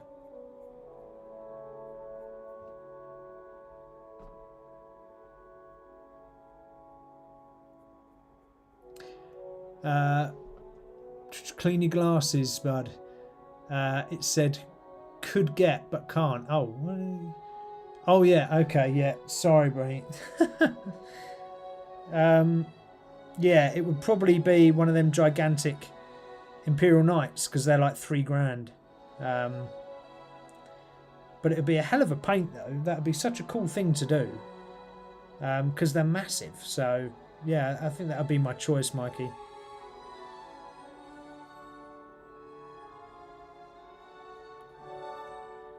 Yeah, it'd be a pretty sweet paint. But God, it would take forever, right? It would take so long.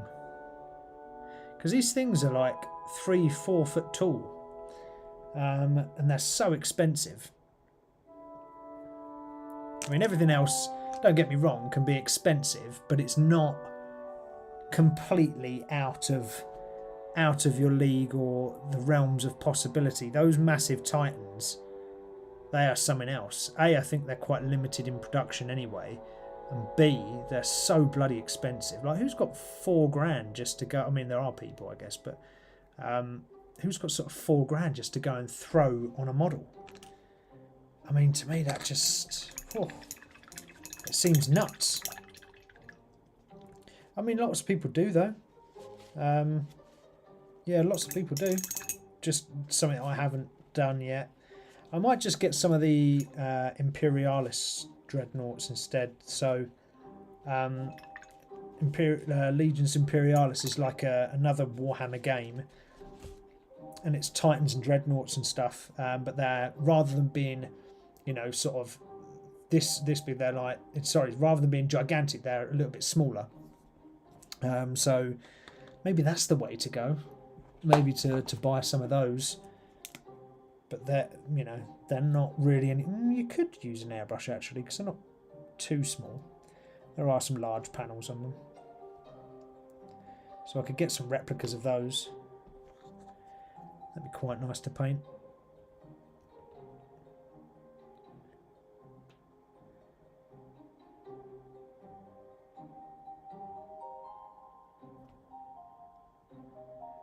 Just got some candles here with some wax that's sort of running down the bottom of them.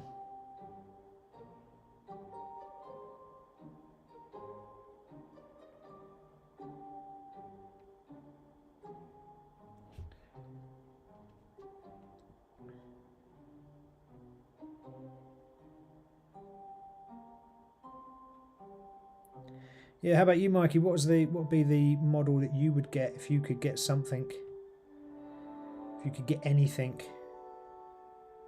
See, I think a bit difference for me to you, I guess, is that, and for those that don't know, Mikey, or on here, BVC creates, does a lot of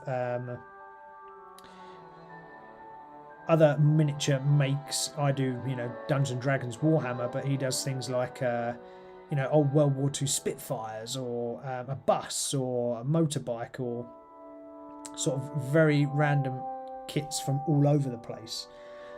Whereas I'm, I guess, quite sort of niche in the sense that I stick to Warhammer and that sort of jazz. So I think you've probably got more choice. Although I could choose to do them. Although, I don't know, would I like doing them? I'm not sure. Maybe I would enjoy them. Can't say, I guess, until you give it a bash.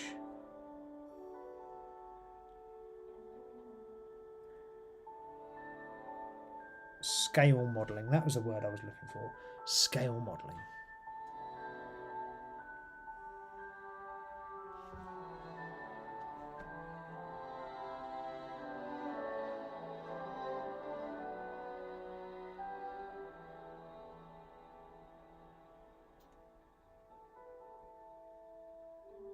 So what is everyone up to this weekend? What are you doing that is geeky? Or what are you doing if it's not geeky? What are you doing just in general this weekend? You guys and girls out and about?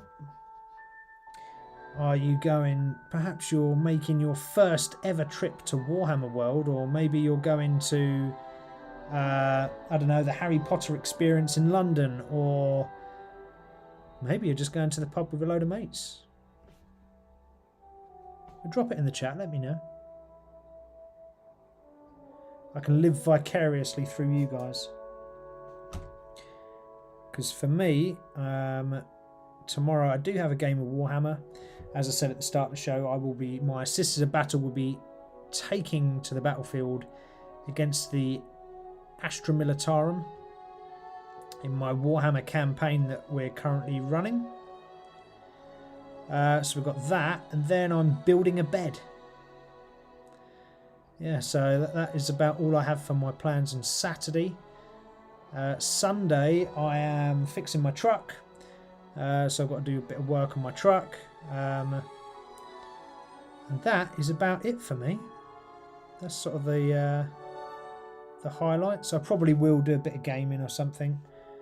I might even do some after the show tonight. I might jump on World of Warcraft afterwards, see what's on there, see what's happening. Got those little bits done.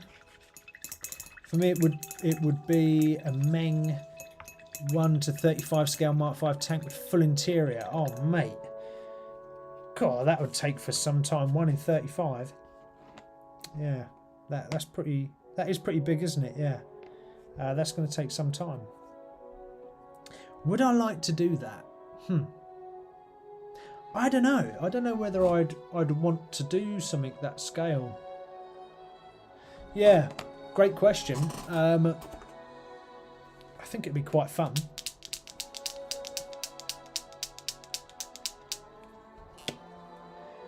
But it certainly would take some time. But is it expensive then, Mikey? Is that why you would? It's in your sort of would if you could list, or is it like really rare or something? I'm just going to slap this across the entire model and just see what it looks like. These little keg things. So this is Rune Lord brass. I didn't want to go with silver because silver's quite sort of predictable, isn't it? And standard. So I've gone for this kind of brass colour just to see what it looks like.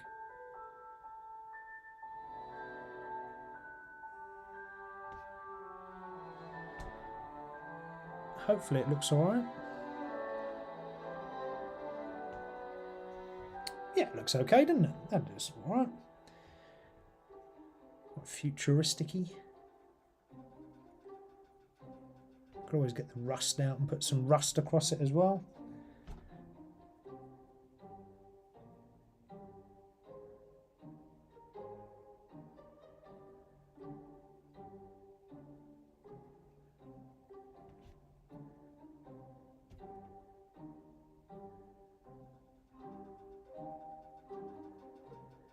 One thing I love about painting, and it will never ever change, is painting for me, and I don't know what it is for you guys, or I'm not sure how you all found painting, but for me, painting is possibly one of the most relaxing things to do.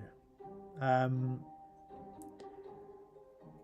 refound painting after years of not doing any in just around COVID time, really.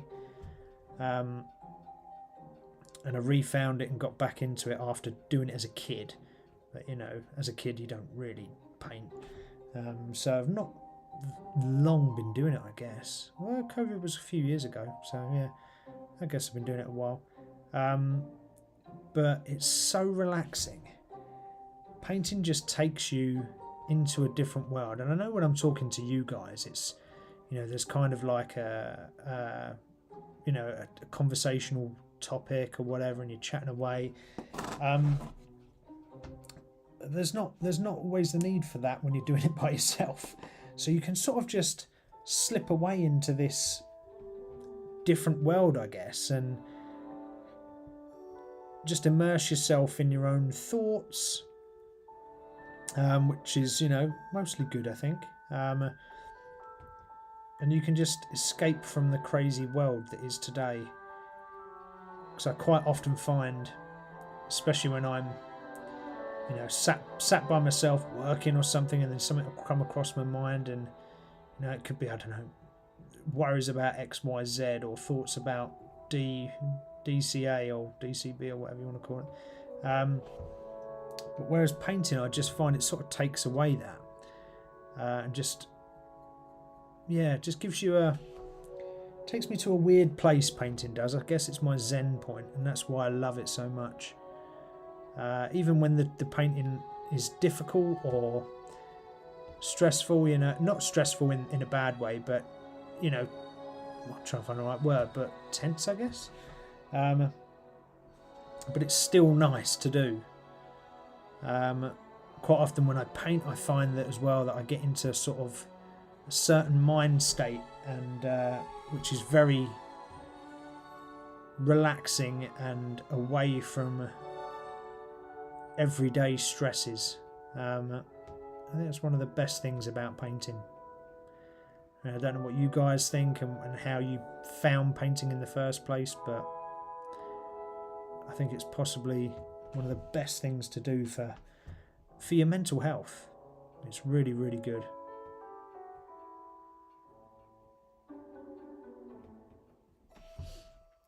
Yeah, that kit is about £100. Ooh, okay. Yeah, so it's kind of the same sort of price as a lot of stuff.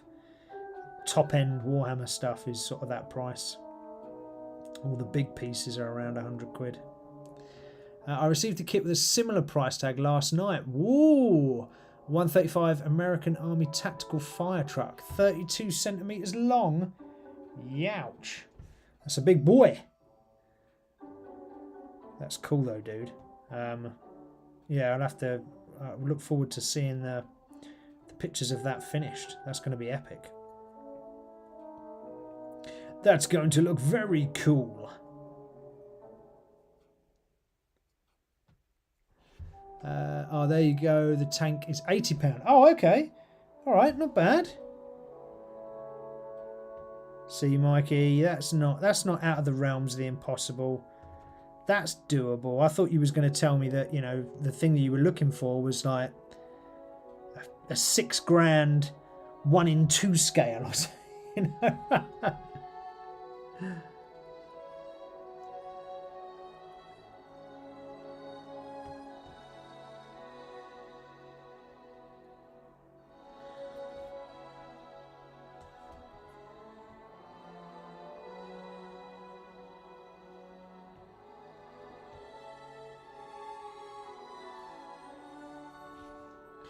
You may be waiting a little while. That fire truck is 770 parts. Hey, I don't want excuses, Mikey. I want solutions, alright? Come on.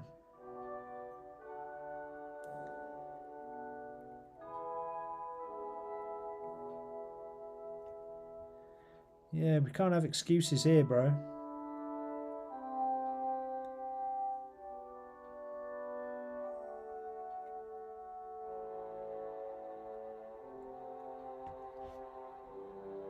I don't think that would take you that long to do anyway, dude. Don't get me wrong, it's not going to be, a 2-second wonder, that's for sure, but I don't think it's also completely, going to take you 10 gajillion years. I think you could do that fairly quick.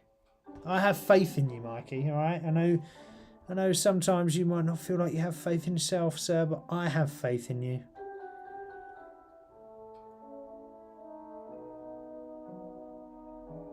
You can do it.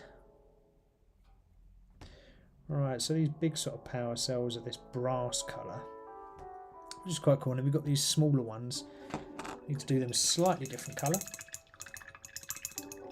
So this is what I'm saying about when you're doing basic things like this. You've got the silver, you've got the black, you've got this brass and another sort of metallic-y colour I'll put on here. Right, but then after that, it's just small standout colours. So I'll probably only paint like, see the little dots in the centre there? I'll probably paint them like a bright green or something. So a standout colour that just takes the eye. Because you don't need to paint absolutely every little detail on something like this anyway. And, you don't need a gajillion colours. You can go really simple with your paint schemes as long as you sort of go by the principles of, basic paint across the model, and then you know, maybe 2-3 colours, and then find your sort of, what's the right word, the colours that you want to draw the eye. So like I say, I'll take like a bright green or something like that, and that will be the sort of eye-catching colour on these. So it's just something slightly different.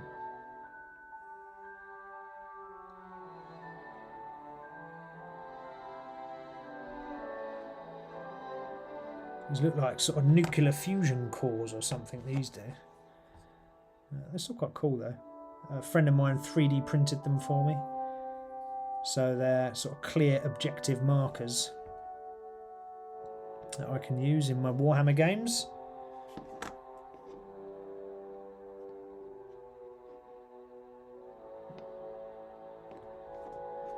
Oh, we're almost at the end of the show, crikey, it's gone fast. Time always flies when you're having fun though. And painting is that.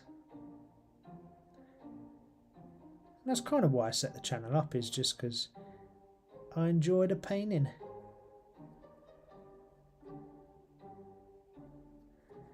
Okay, so we've got all our basic colours on that. That's cool. We've got this here. What are we saying? Some of the big kits I like, I could probably afford, but that's not the point. I just don't want to pay their prices. Oh, Ian, I feel you, man. That's so true for Games Workshop as well. I just don't want to pay the prices of like 100 quid. Quite often, like these here, right? I'll show you. I'll bring these into camera. I'm finishing these off. Now, these are Space Marine Heavy Intercessors, right?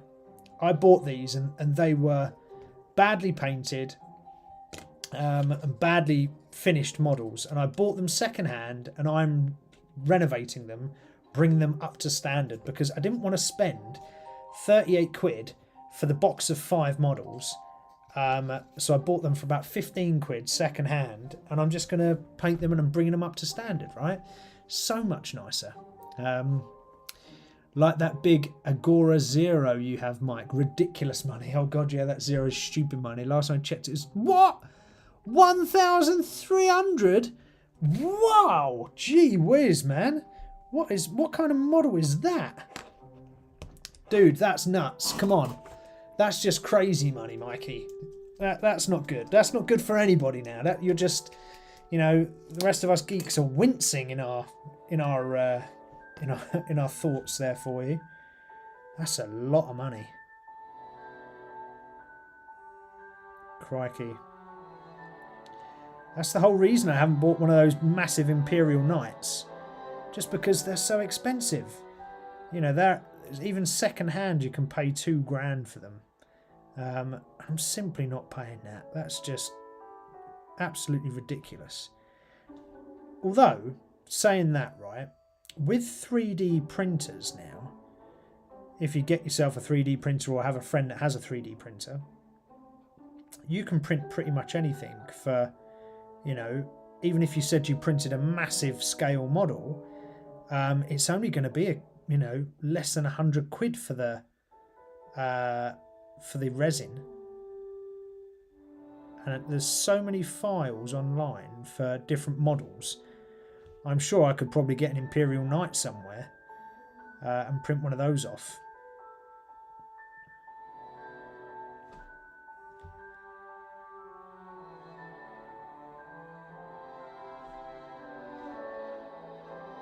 So maybe, Mikey, you don't need to worry about that. You can just 3D print a model. There you go. I might fill the top of this with some resin, actually. There's like a little gap here. I might stick some resin, some colour in there, some blue to make it look like water. Stick some resin across the top, just for something different.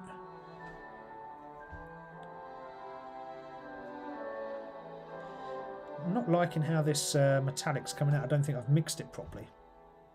It's coming out a bit ropey. But I am sort of speed painting this anyway. I'm not paying much attention to quality of paint, really. It's more about speed.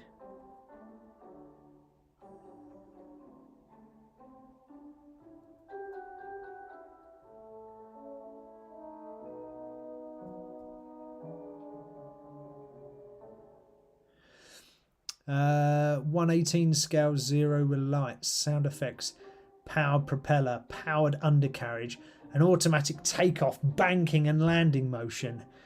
It weighs 5 kilos. Holy heck. Mate, that's some beast of a blooming model, that.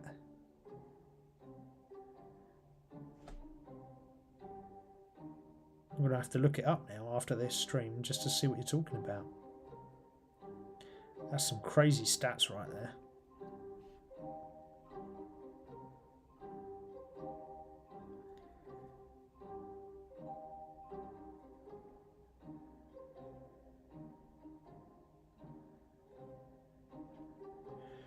Right, got that and that. So you've got a little sort of coppery coloured base. Then you've got the flag that goes inside of it.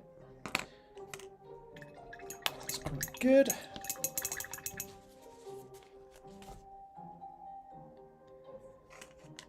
Let's just paint this flagpole. Yeah, I'm not sure if I could justify spending 1,300 quid on one model. That's just mad.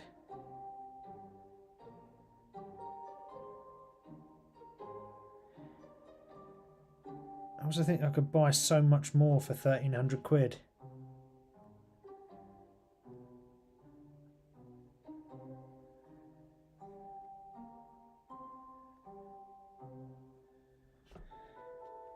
Because, you know, that's a lot of cash. But I bet it looks impressive when it's done. That's the only thing. It will look amazing.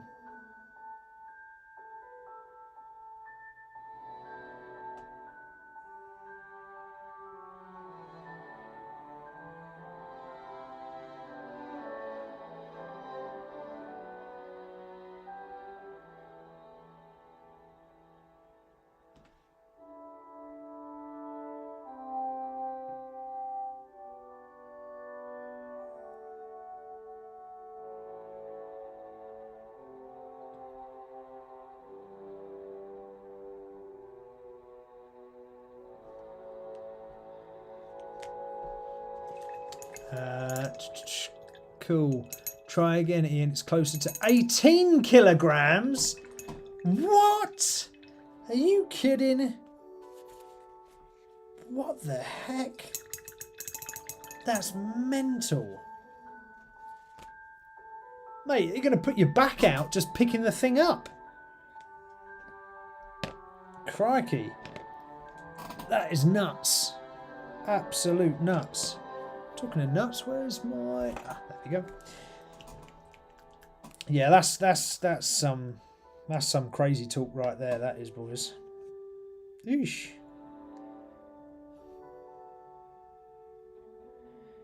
Yeah, that is pretty cray. Yeah, I just don't think. Where do you even store that? That must be. How big is that in size? Like, I know we got the weight, but what? How long is it? Where do you keep something like that? So I wouldn't have nowhere to keep something like that. Well, I suppose it'd just go in the garage.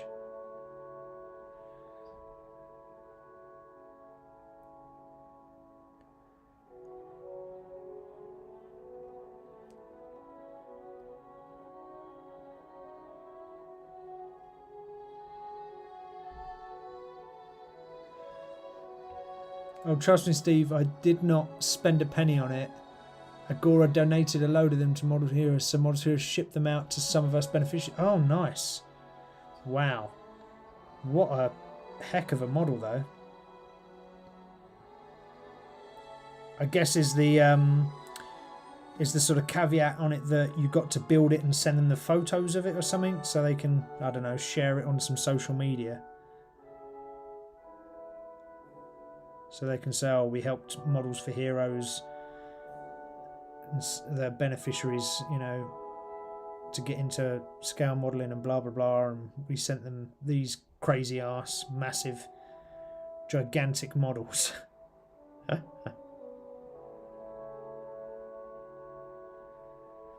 Yeah, one day if this channel took off, I'd love to be able to get donations in and help people, not necessarily veterans, but you know, kids that need, you know, or you know, don't have a lot of cash in their family, so you could sort of donate models to them and get them on the path of modelling. That would be a really lovely thing to be able to do.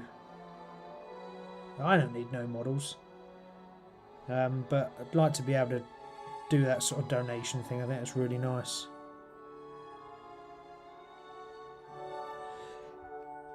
That is a aspiration of the channel.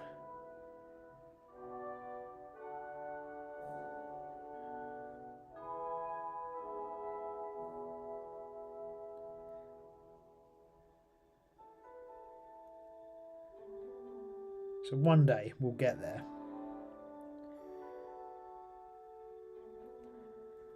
I'll be able to donate loads of lovely models to people.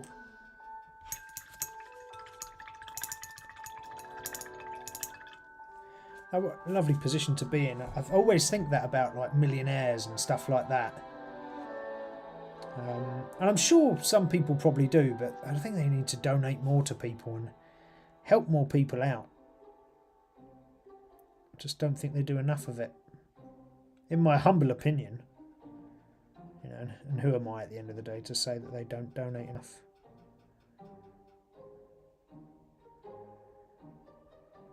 Because well, if you were a proper millionaire, you probably wouldn't want people knowing what you do anyway. I don't think I would. I'd keep it quiet.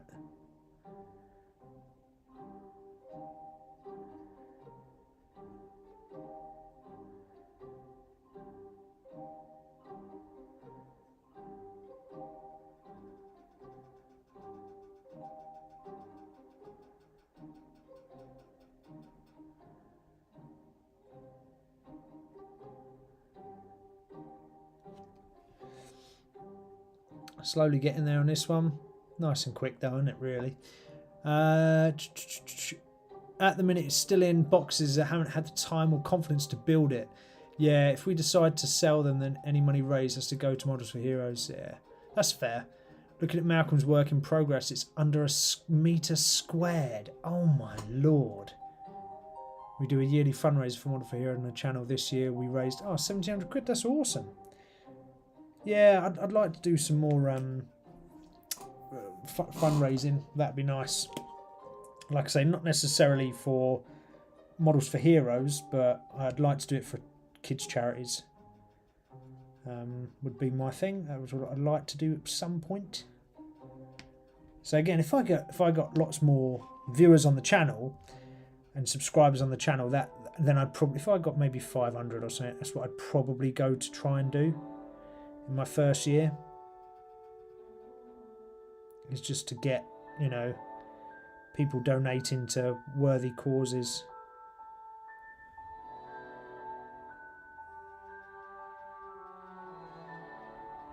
Because it's just a nice thing to bloody do.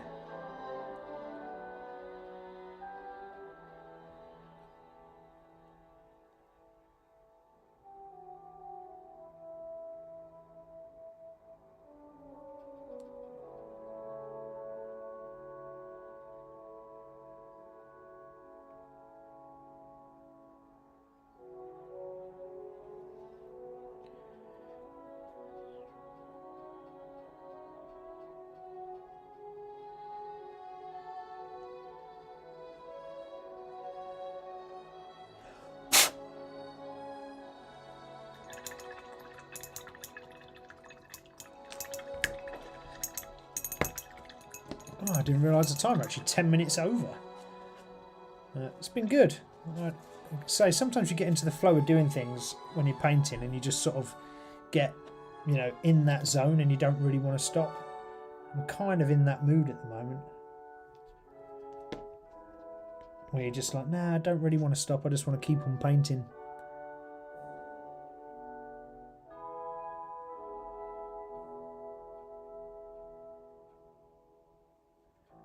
So I don't mind going over when... A, when people are talking you don't mind going over. And B, when you get in that sort of mood where you just want to finish something.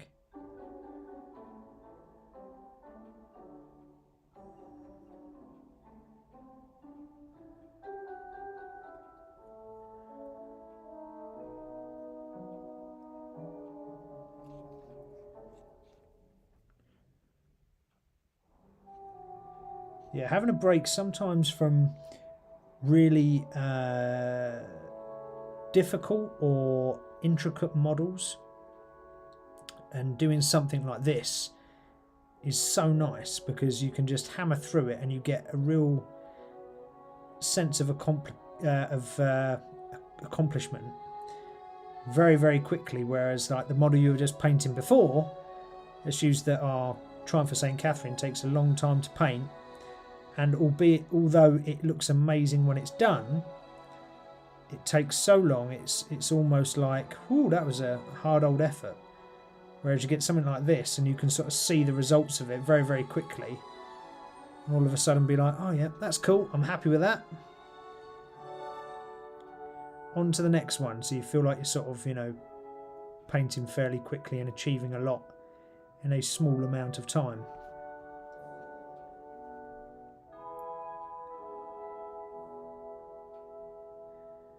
Bear in mind, I'm painting so quickly here, I'm not really paying a huge amount of attention to things, so there is no doubt stuff on this model I'm going to have to go back and correct.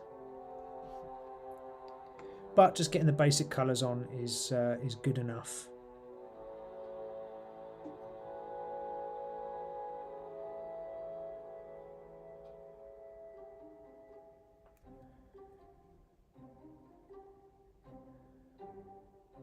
Go.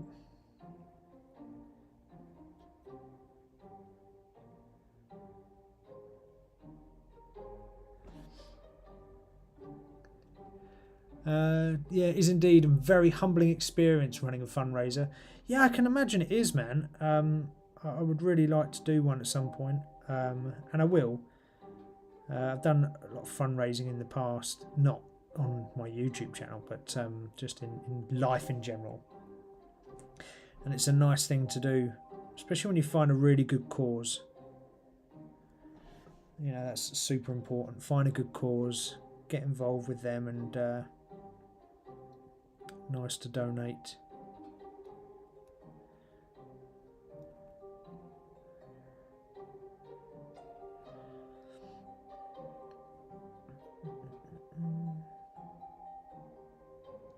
The thing I would warn people about is when you paint quick like this, A, quality's terrible, but B, when you're painting fast, sometimes you paint too quick and the colours that you're close next to aren't ready for the next bit of paint, so you also have that sort of problem. So just be careful when you sort of speed paint. I'll just prop that in there, look, that looks alright. Just to go on the table, just to be a marker. You know, that one's done as well. Again, we can add more detail to these, and I will in my downtime. But for what it is, that's good enough. That can go on the table. The last one we didn't get to do is this one. But, you know, I'm sure I can rattle that through that one another time. But it's been an absolute pleasure to have people online. Let's change the camera over so you can see me from the front. There we go. Whee, we're back. Alright, it's been an absolute pleasure to have you with me here on Minis-N-Muscles, the place where the brawn meets the brush. Thank you so much for joining me. I appreciate every single one of you. It's been really good to have you all along with me. Make sure you join us next week at 7 PM UK time for the next session. If you're not subscribed, please subscribe. Please, please, please subscribe. Come on, let's build this geeky community. And let's get a lot more people online so we can have a good old natter about geeky crap. Not that geeky crap is crap, but you know what I mean. So let's have that good old chat. So make sure you subscribe, turn on your notifications. Please do comment on the video because that helps with the old algorithms. But apart from that, enjoy your weekend. It is Friday. We did make it to the weekend. So get yourself a drink of some sort, soft drink, coffee, alcohol if that's your preference and choice. Enjoy the weekend, but get out, do some fitness, do something geeky, and enjoy. I'm sending my thanks and appreciation to every single one of you. Have a blessed weekend. Thank you, Ian. Thanks for hanging out. Oh, BVC saying I'm on 140 subs. Come on! Yes! That's awesome. 140. Well, thank you guys for. That was Ian. Come on, Ian. You're number 140. Yes. But apart from that, as I said, have a wonderful weekend, and I will see you all very, very soon. Stay safe. Speak to you all soon. Good night for now. Muscles with heroes rise, the dying world's new body skies, rushing there where power we fight, strength that makes you light in the night, where the brawn meets the brawn.